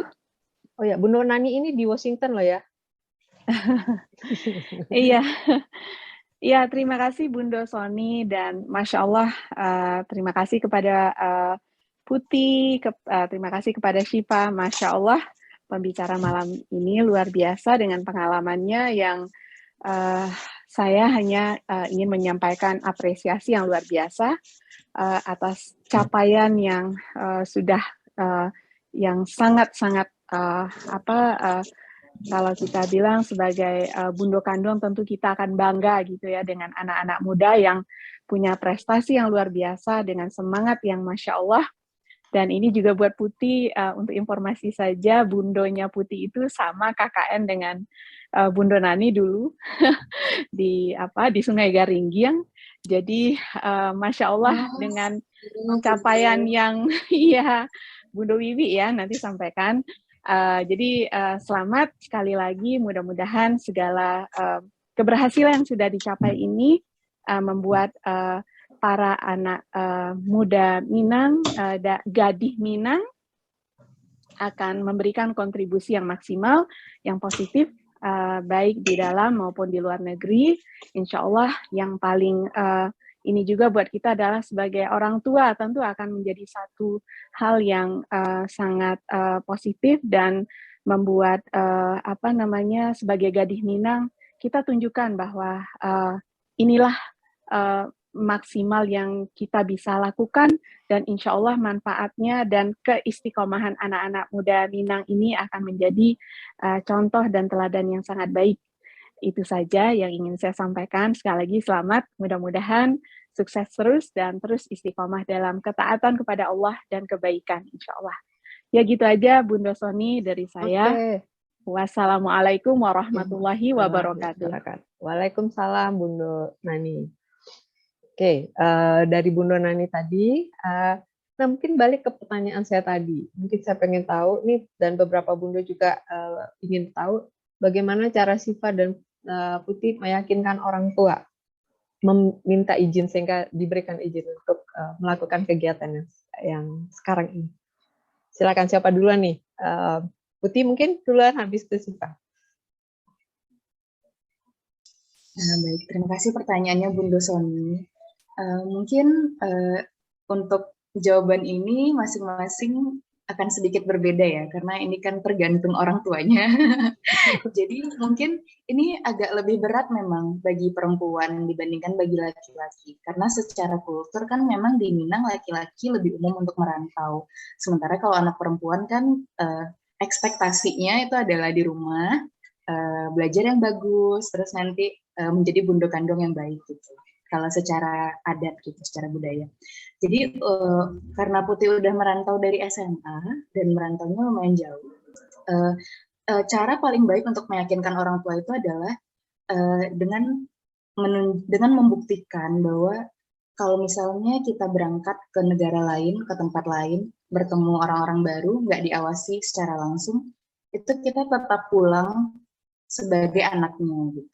Jadi selama waktu yang paling susah itu adalah waktu izin ke Amerika sebenarnya.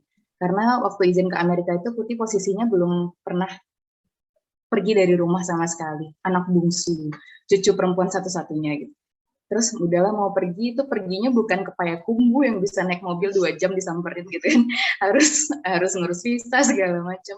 Nah jadi itulah yang pertama itu yang susah. Tapi karena memang itu pertama tujuannya jelas, memang untuk sekolah. Gitu. Terus yang kedua itu ada bukti sama orang tua bahwa selama di sana semuanya akan aman-aman saja, ada yang menjamin, ada yang akan menjaga. Terus ada bukti juga sama orang tua bahwa kita tidak akan lost kontak. Jadi kalau misalnya berjauhan, kalau misalnya ada keadaan situasi darurat, selain saya, ada orang lain yang bisa selalu dihubungi. Jadi itu emergency kontak itu mungkin terdengar simpel, tapi itu sangat penting, terutama untuk orang tua yang harus tahu terus-menerus anaknya di mana. Dan kadang-kadang anaknya kan nggak pegang HP, HP-nya lowbat gitu kan. Minimal ada orang lain yang bisa dihubungi untuk backup. Itu dia. Jadi pertama harus jelas perginya kemana, tempatnya aman, terus ada emergency kontak. Terus yang untuk pergi selanjutnya, untuk pergi selanjutnya itu lebih gampang karena udah pernah pergi sebelumnya dan alhamdulillah pulangnya masih menjadi anaknya yang seperti waktu pergi awal dulu, bahkan mungkin dari mami itu katanya lebih baik gitu kan, masa sih? Iya lebih baik, ada buktinya, kayak pemikirannya jadi lebih luas, terus sholatnya juga nggak pernah ketinggalan gitu. Jadi itu sih yang paling sulit itu adalah untuk membuktikan bahwa memang saat kita dibiarkan pergi kita amanah gitu. Bahwa kita pergi ke sana dari anaknya yang baik-baik aja, pulangnya jadi anak yang lebih baik. Dan setelah itu selanjutnya izinnya gampang aja. Karena alhamdulillah udah pernah dibuktikan bahwa amanah orang tuanya nggak disia-siakan. Terima kasih Bundo, mungkin dari Putih itu. Oke. Tambahan dari Siva? Keren banget dari Kak Putih, udah benar-benar mendukung jawabannya menurut Siva. Yang penting kalau dari yang ingin Siva tambahkan, dulu tuh kalau di pihak Siva, mama yang agak khawatir kalau Siva keluar kayak kurang support. Tapi Siva percaya kalau Allah tuh maha pembolak-balik hati, jadi bantu juga doain kalau Allah, minta sama Allah kalau orang tua itu bakal yakin kita tuh nggak apa-apa. Dan benar banget kita harus megang kepercayaan yang udah dikasih sama orang tua kita. Dan kebetulan waktu itu Siva sebelum S2 ada trialnya dulu, sempat sebentar ke Istanbul dan ke Jepang juga.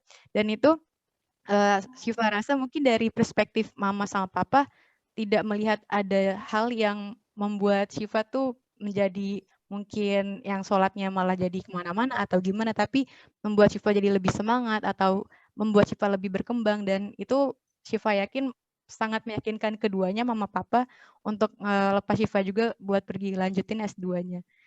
Jadi yang pertama kuncinya doa, yang kedua memang megang responsibilitas, tanggung jawab yang udah dikasih sama mama papa. Paling itu Bunda Sony. Oke, terima kasih banyak. Oke, Bunda jadi Sony, silakan Bunda Ben. Mungkin Bunda Ben melihatnya dari pandangan lain sedikit ya. Sepertinya kita yang harus belajar nih dari ponakan-ponakan kita ini. Benar loh, segalanya udah lengkap begitu ya.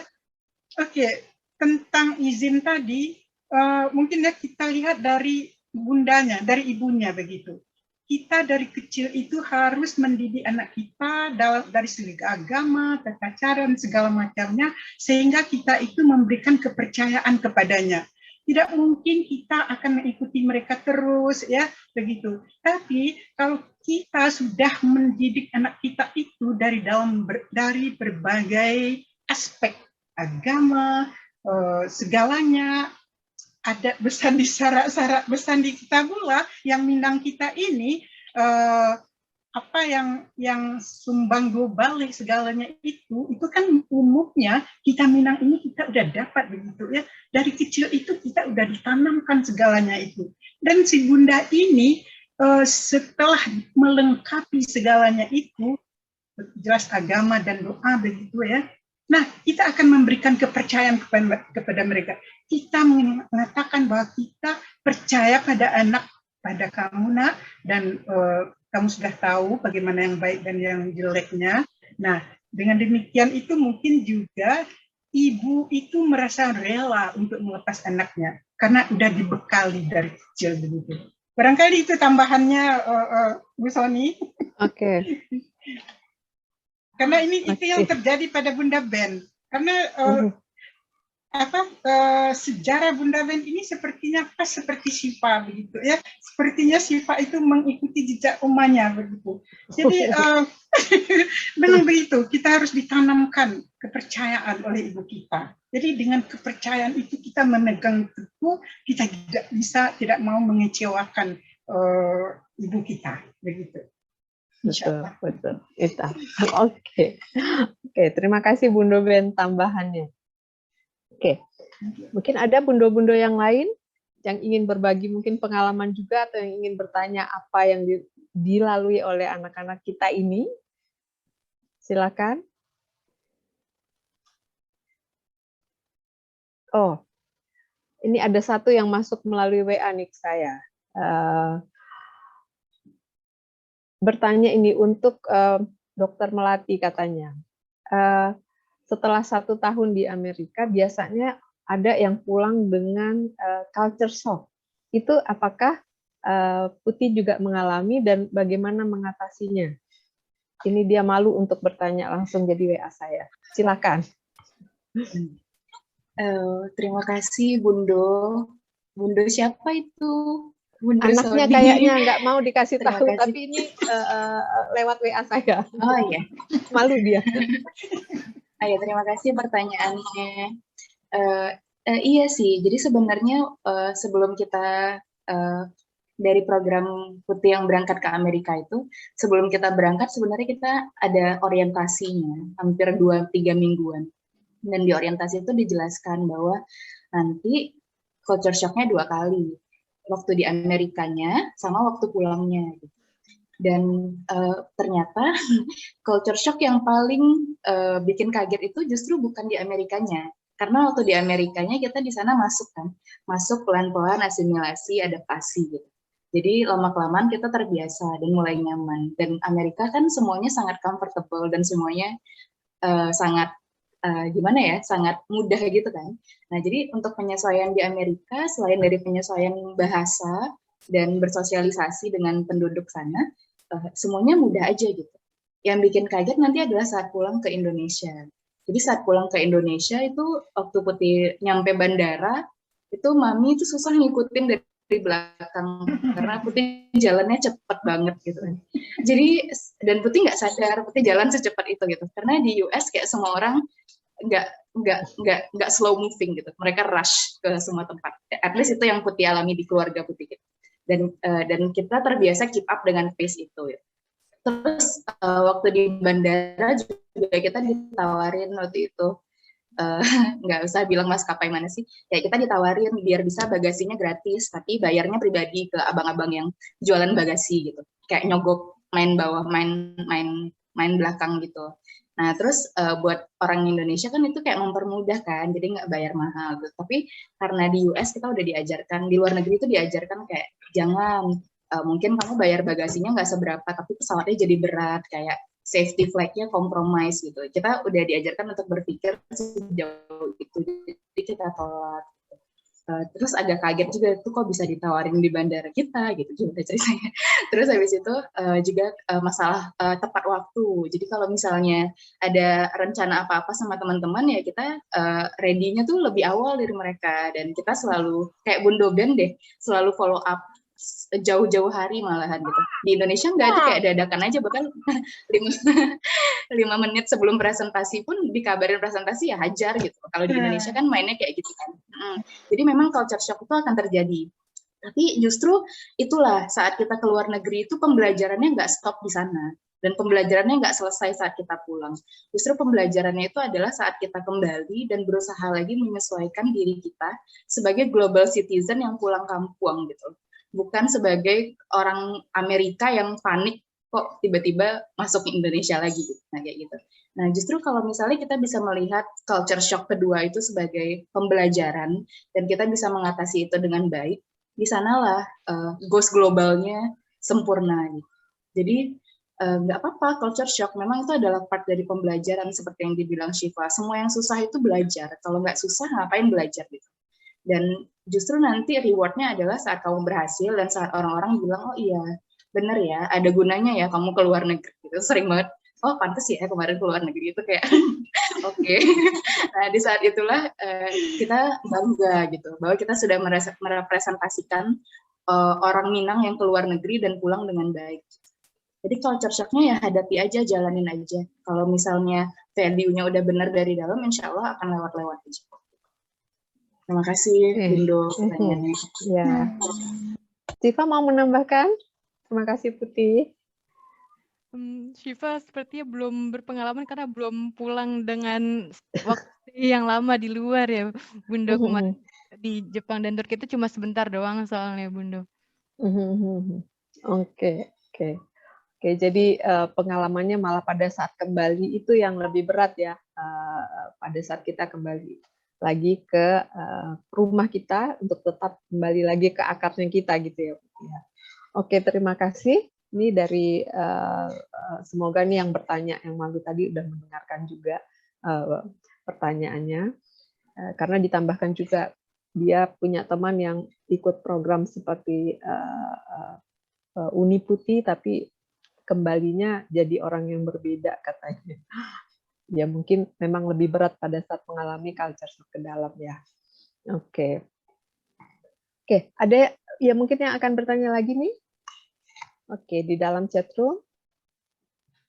Oh, ini. Ada yang bertanya mengenai bagaimana mencari beasiswa buat Unisifa, bidik misi dan juga beasiswa yang sekarang. Apa sih yang harus diperhatikan dan caranya? Mungkin Syifa bisa membantu. Oke, Bundo Sony, terima kasih pertanyaannya. Untuk yang pertama bidik misi, Syifa tidak terlalu update untuk yang tahun ini seperti apa, Bundo. Tapi tahun Syifa dan beberapa tahun sebelumnya, karena Syifa masih follow up beberapa tahun yang lalu, itu diatur dari pihak sekolahnya. Jadi memang pihak sekolahnya yang lebih tahu bagaimana cara mendapatkan beasiswa bidik misi itu sendiri, karena perlu pihak sekolah yang menginput nilai-nilainya. Jadi memang nilai rapot ini yang akan menjadi dasar bagaimana diterima atau tidaknya di beasiswa bidik misi. Dan ini menarik ditanyakan karena sedihnya waktu kemarin Syifa ke Kalimantan itu banyak pihak-pihak sekolah yang nggak tahu, bahkan kepala sekolahnya gimana cara input masukin nilai-nilai anak-anaknya ini ke laman yang mendaftar biar terseleksi nih bidik misinya. Jadi bisa ditanyakan ke pihak sekolahnya dan coba bantu pastikan pihak sekolahnya memang paham betul. Karena informasinya itu kalau nggak semuanya sampai ke pihak kepala sekolah, apalagi dari sekolah-sekolah yang di daerah. Yang pertama mungkin itu terkait bidik misi. Kalau yang kedua, bagaimana Uni Syifa ngedapetin beasiswa itu, Uni selalu rajin bener-bener nyari langsung di Google aja, Bundo, kayak beasiswa kemana. Misalnya biasanya bahasa pengantarnya pakai bahasa Inggris untuk nyarinya, karena lebih banyak yang keluar kalau pakai bahasa Inggris. Nah, yang paling penting menurut Uni ketika ambil beasiswa, coba pahami yang jadi prioritas adik-adik Uni ini apa gitu. Kadang ada yang pengen di negara ini, pengen di negara itu, pengennya ini itu. Nah, kalau dari kasus Uni, Uni yang penting dapat jurusan ini, karena Uni ingin melakukan sesuatu yang Uni sukai dan tidak mau melakukan sesuatu yang memang ya tidak kita nikmati lah gitu. Jadi yang penting tahu dulu apa yang ingin diambil, tujuannya apa, niatnya apa, mau ambil ke arah mana. Nanti bisa tinggal langsung googling aja dan keluar semua biasanya beasiswa dari negara ini, negara itu. Dan kadang Uni juga dapat informasi dari Instagram kalau Uni mainnya.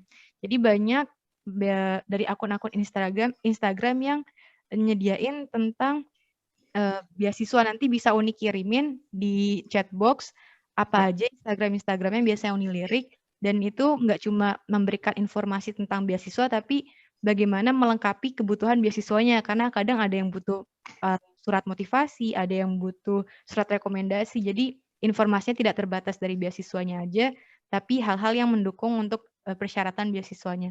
Nanti Uni copy linknya ke chatbox ya Bundo. Mungkin Oke. Oke, terima kasih.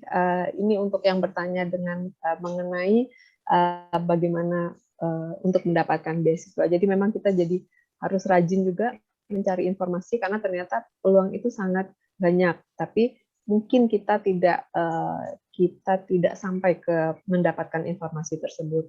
Dan juga untuk para bundo yang berada di daerah, tidak menutup kemungkinan asal kita rajin juga ke sekolahnya untuk memastikan bahwa sekolah sudah mengetahui informasi mengenai bidik misi. Bisa juga aturan ini berubah-berubah mungkin ya Unisifa ya setiap tahunnya ya, sehingga itu yang perlu kita ketahui. Jadi tentang perubahan-perubahan dari aturan-aturan yang ada tersebut. Oke, mungkin dari Bundo Ben juga bisa bercerita tentang, Bundo Ben juga ada loh menampung anak-anak yang punya kesempatan bersekolah di US. Silakan Bundo Ben mungkin menambahkan sedikit. Aduh, terpesona mendengar wawancara Bunda Siva dengan Uci. Lengkap sekali ya segalanya ya rasanya itu. Semoga ini memberikan inspirasi kepada putra putri kita di Indonesia umumnya, Minangkabau khususnya begitu. Tentang beasiswa ini sekarang ini memang sudah banyak terbuka ya, sudah banyak sekali terbuka. Seperti kata Siva, kita harus tahu celahnya bagaimana. Jadi pertama itu kita harus mempersiapkan diri dulu. Pertama bahasa Inggris. Bahasa Inggris ini harus begitu ya. Jadi ini kita persiapkan. Kalau kita udah bisa berbahasa Inggris itu, kita bisa mencari di internet itu memang banyak celah-celah pintu atau jalan yang untuk mendapatkan beasiswa ke luar negeri itu. Tetapi memang dengan nilai kita yang tinggi.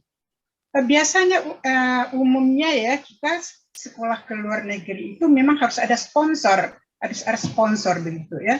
Tetapi kalau nilai TOEFL kita kalau ke Amerika nih ya, kalau nilai TOEFL kita itu tinggi 650 itu tuh kita sekalian meng-apply kepada beasiswa itu biasanya dapat.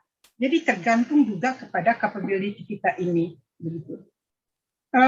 Kemudian misalnya kita punya sponsor ya, ini katakanlah kita harus ada sponsor, mungkin nilai kita oke aja begitu. Nah biasanya 1 tahun bahkan 1 semester pun yang penting itu kita bisa membuka jalan, melangkah the first step on the door begitu ya. Jadi kalau kita sudah dapat menginjak selangkah begitu, di sana itu gampang mendapatkan beasiswa. Di Amerika gampang sekali mendapatkan beasiswa, tetapi tergantung kepada kitanya juga begitu ya. Dan itu kita tuh harus capability kita itu harus kita perlihatkan. Kemudian tidak hanya sosial itu kita juga perlu. Nah, pertama dulu tentang scholarship beasiswa yang dari university yang kita sudah menginjakkan kaki pertama begitu ya. Di Amerika itu profesor-profesornya itu baik-baik begitu. Tergantung kitanya juga ya. Kita itu harus pandai bersosial. Tidak harus kita itu super mengada-ada, like sepertinya kata Putih dan Siva tadi, be yourself begitu, genuine kita. Jadi dengan demikian itu orang itu ada simpatik. Kita itu punya ini kan, punya pembimbing kita itu jadi simpatik dan mau menolong kita. Umumnya profesor di sini itu suka sekali menolong mahasiswanya. Paling kurang katakanlah 1 tahun, andaikan kita tidak dapat beasiswa, harus mensponsori, dari manapun kita disponsori, tetapi setelah kita menjejakkan kaki di sana itu, kita insya Allah, kita itu akan dapat beasiswa. Itu biasanya. Jadi pertama itu kita harus membekali diri kita dari bahasa, itu penting. Kemudian lihai melihat di internet di mana-mana. Meskipun bekerja ya sekarang ini kita yang dari Indonesia, dari negara-negara mana itu bisa mengapply pekerjaan melalui internet itu. Ini kalau yang sudah ini untuk orang-orang yang mencari kerja ya.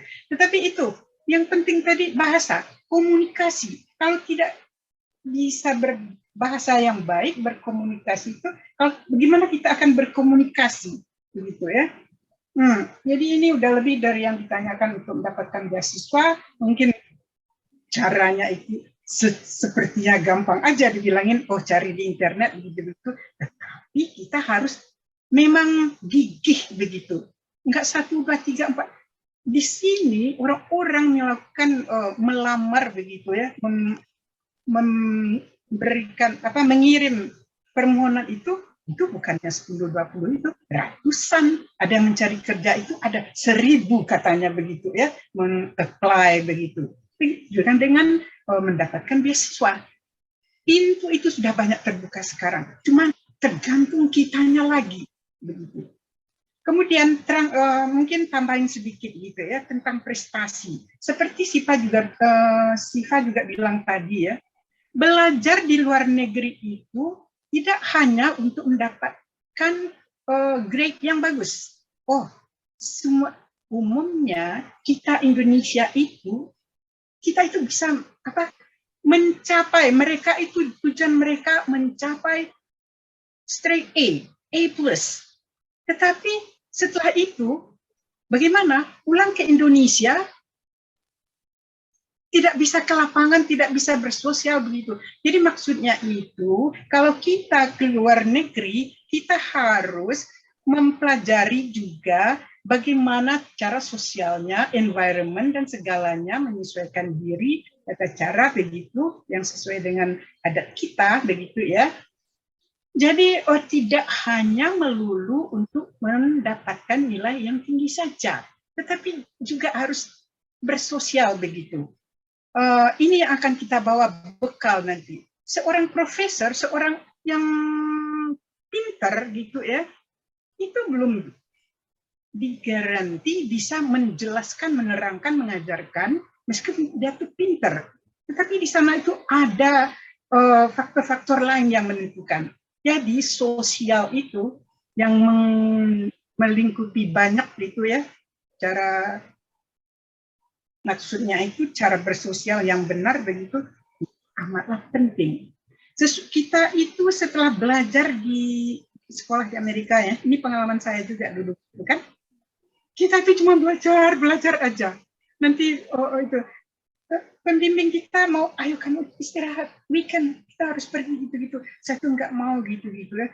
Sampai akhirnya mungkin pengalaman itu setelah lama di sana makanya bisa begitu. Apalagi kesempatan saya sudah berada di sana lebih dari belajar dari zaman sekolah ya. Jadi di poin yang di sini yang saya terangkan tadi, pertama memang mencari beasiswa, kemudian cara belajar di luar negeri itu, menambah wawasan kita itu harusnya. Tidak hanya di ilmu yang kita pelajari itu. Ilmu itu pengetahuan itu ada di buku, tetapi yang tidak dipelajari di sekolah itu, nah sosial tata cara yang tadi itu. Bagaimana bergaul dengan orang di Amerika, sepertinya tidak ada kelas-kelas begitu ya. bergaul seorang profesor, seorang dekan, seorang itu, dia tuh bergaul dengan bawahannya, dengan tukang sapu misalnya begitu ya. Begitu juga kita mahasiswa itu di luar kelas itu sama ratanya dengan pembicaraan itu sama bersosialnya itu. Di sini letaknya kelihatannya. Kalau anak-anak di sini itu memang dia tuh enak aja bergaul dengan dosen berbicara gitu. Tapi kita lihat dari daerah-daerah kita di Indonesia, kalau nggak bicara tentang pelajaran begitu, ilmu itu nggak bisa lagi nyambung begitu. Nah, jadi banyak sekali yang dibeberkan kalau berbicara tentang itu. Jadi itu kiat-kiat ya, kiat-kiat belajar itu, wawasan, socialize. Mungkin tidak harus pintar-pintar benar begitu ya, tidak harus super begitu. Tetapi kita itu komplit begitu ya. Tidak berarti kita kita pandai bergaul nanti nilainya akan tinggi. No, di Amerika tidak ada begitu. Ya, insya Allah. Barangkali begitu saja dulu. Nanti kalau ada celah-celah lain lagi kita akan masuk lagi, insya Allah. Terima kasih Bu Sani. Ya, terima kasih Bunda Ben untuk tambahannya, karena Bunda Ben juga sudah punya banyak pengalaman dengan belajar dan mengajar di luar negeri. Oke, untuk satu sesi terakhir, ada yang ingin masih bertanya, masih kita buka nih.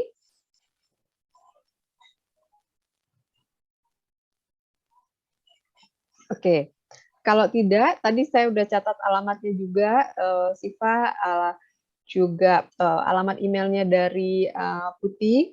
Sepertinya yang anak-anak agak malu dengan banyaknya para bundel di sini untuk bertanya, jadi nanti boleh langsung ya hubungin para uninya yang punya pengalaman sangat menginspirasi ini.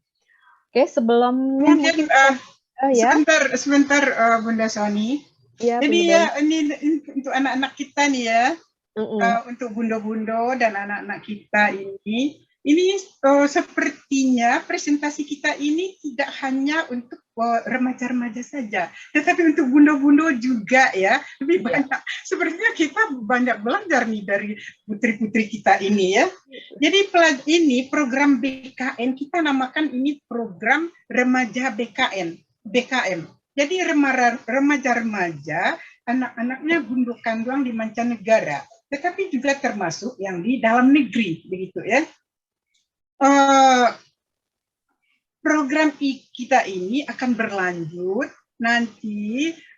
Setelah ini kita selalu akan mengadakan presentasi-presentasi juga dari putra-putri kita. Berikutnya ini ada juga udah akan menyusul nanti dari putra BKM begitu ya. Seperti kata Pak Denny tadi, itu beliau itu membuka kesempatan sekali, akan memperluas wawasan silaturahmi kita semua, terutama ini putra-putri kita begitu ya. Jadi ini kesempatan ini harus kita pegang nih. Pak Denny harus kita lacak nih begini ya, kita buntutin begitu beliau, janji-janji beliau. Kita harus tuntut begitu tadi. Kemudian program ini akan selalu ada, seperti yang saya katakan sebentar ini, nanti akan kita berikan informasinya melalui bundo-bundo ataupun Instagram, di Facebook kita, begitu ya. Kalau begitu kira-kira. Jadi semoga remaja-remaja putra-putri Indonesia dimanapun berada terinspirasi, ya, terkatalis bagaimana ya, bersemangat dengan hal yang seperti yang telah kita adakan hari ini yang begitu bagusnya. Kemudian kita juga mengharapkan putra-putri kita yang lain itu untuk berani ya mengajukan diri ya, kontak kita untuk mengajukan supaya diadakan presentasi oleh narasumber-narasumber putra-putri kita nanti, insya Allah. Semoga tujuan kita dari program remaja BKN ini juga untuk mencapai salah satu visi dari BKM, Bundo Kanduang Mancanegara. Ini beliau-beliau yang di mancanegara nih ya, termasuk juga di Indonesia. Itu kita harus untuk melestarikan keminangan kita ini, adat bersandi sarak-sarak bersandi kita bulah itu, ini yang kita ikut tujuan slogan kita ini harus kita pegang. Jadi ini dengan putra-putri yang di luar negeri, apalagi di dalam negeri juga, jadi bisa menanamkan, mempraktekkan, melestarikan slogan kita ini. Jadi ini juga tujuan kita. Saya itu kalau kita lihat sekarang itu sudah banyak juga ya program-program Bundo Kanduang Minang itu dari beberapa pihak. Alhamdulillah. Jadi kita harus melestarikan keminangan kita ini, insya Allah begitu. Oke, terima kasih Bunda Soni dan semua-semua. Iya. Oke, terima kasih banyak Bundo Ben. Kata-kata dari Bundo Ben tadi juga sekalian sebagai penutup sesi webinar kita hari ini. Kalau boleh kita ingin foto bersama nih, mungkin bisa sebentar saja kita open kamera, on-kan kameranya, jadi kita punya dokumentasinya, para bundo-bundo. Oke, jadi kita bisa lihat. Oke, yang terang dikit ya. Oke, 1, 2, 3. Oke. Oke, sudah kita lakukan. Nah, kita ucapkan terima kasih sekali ke Putih, juga ke Unisifa untuk apa yang disampaikan. Hal yang buat saya mungkin menjadi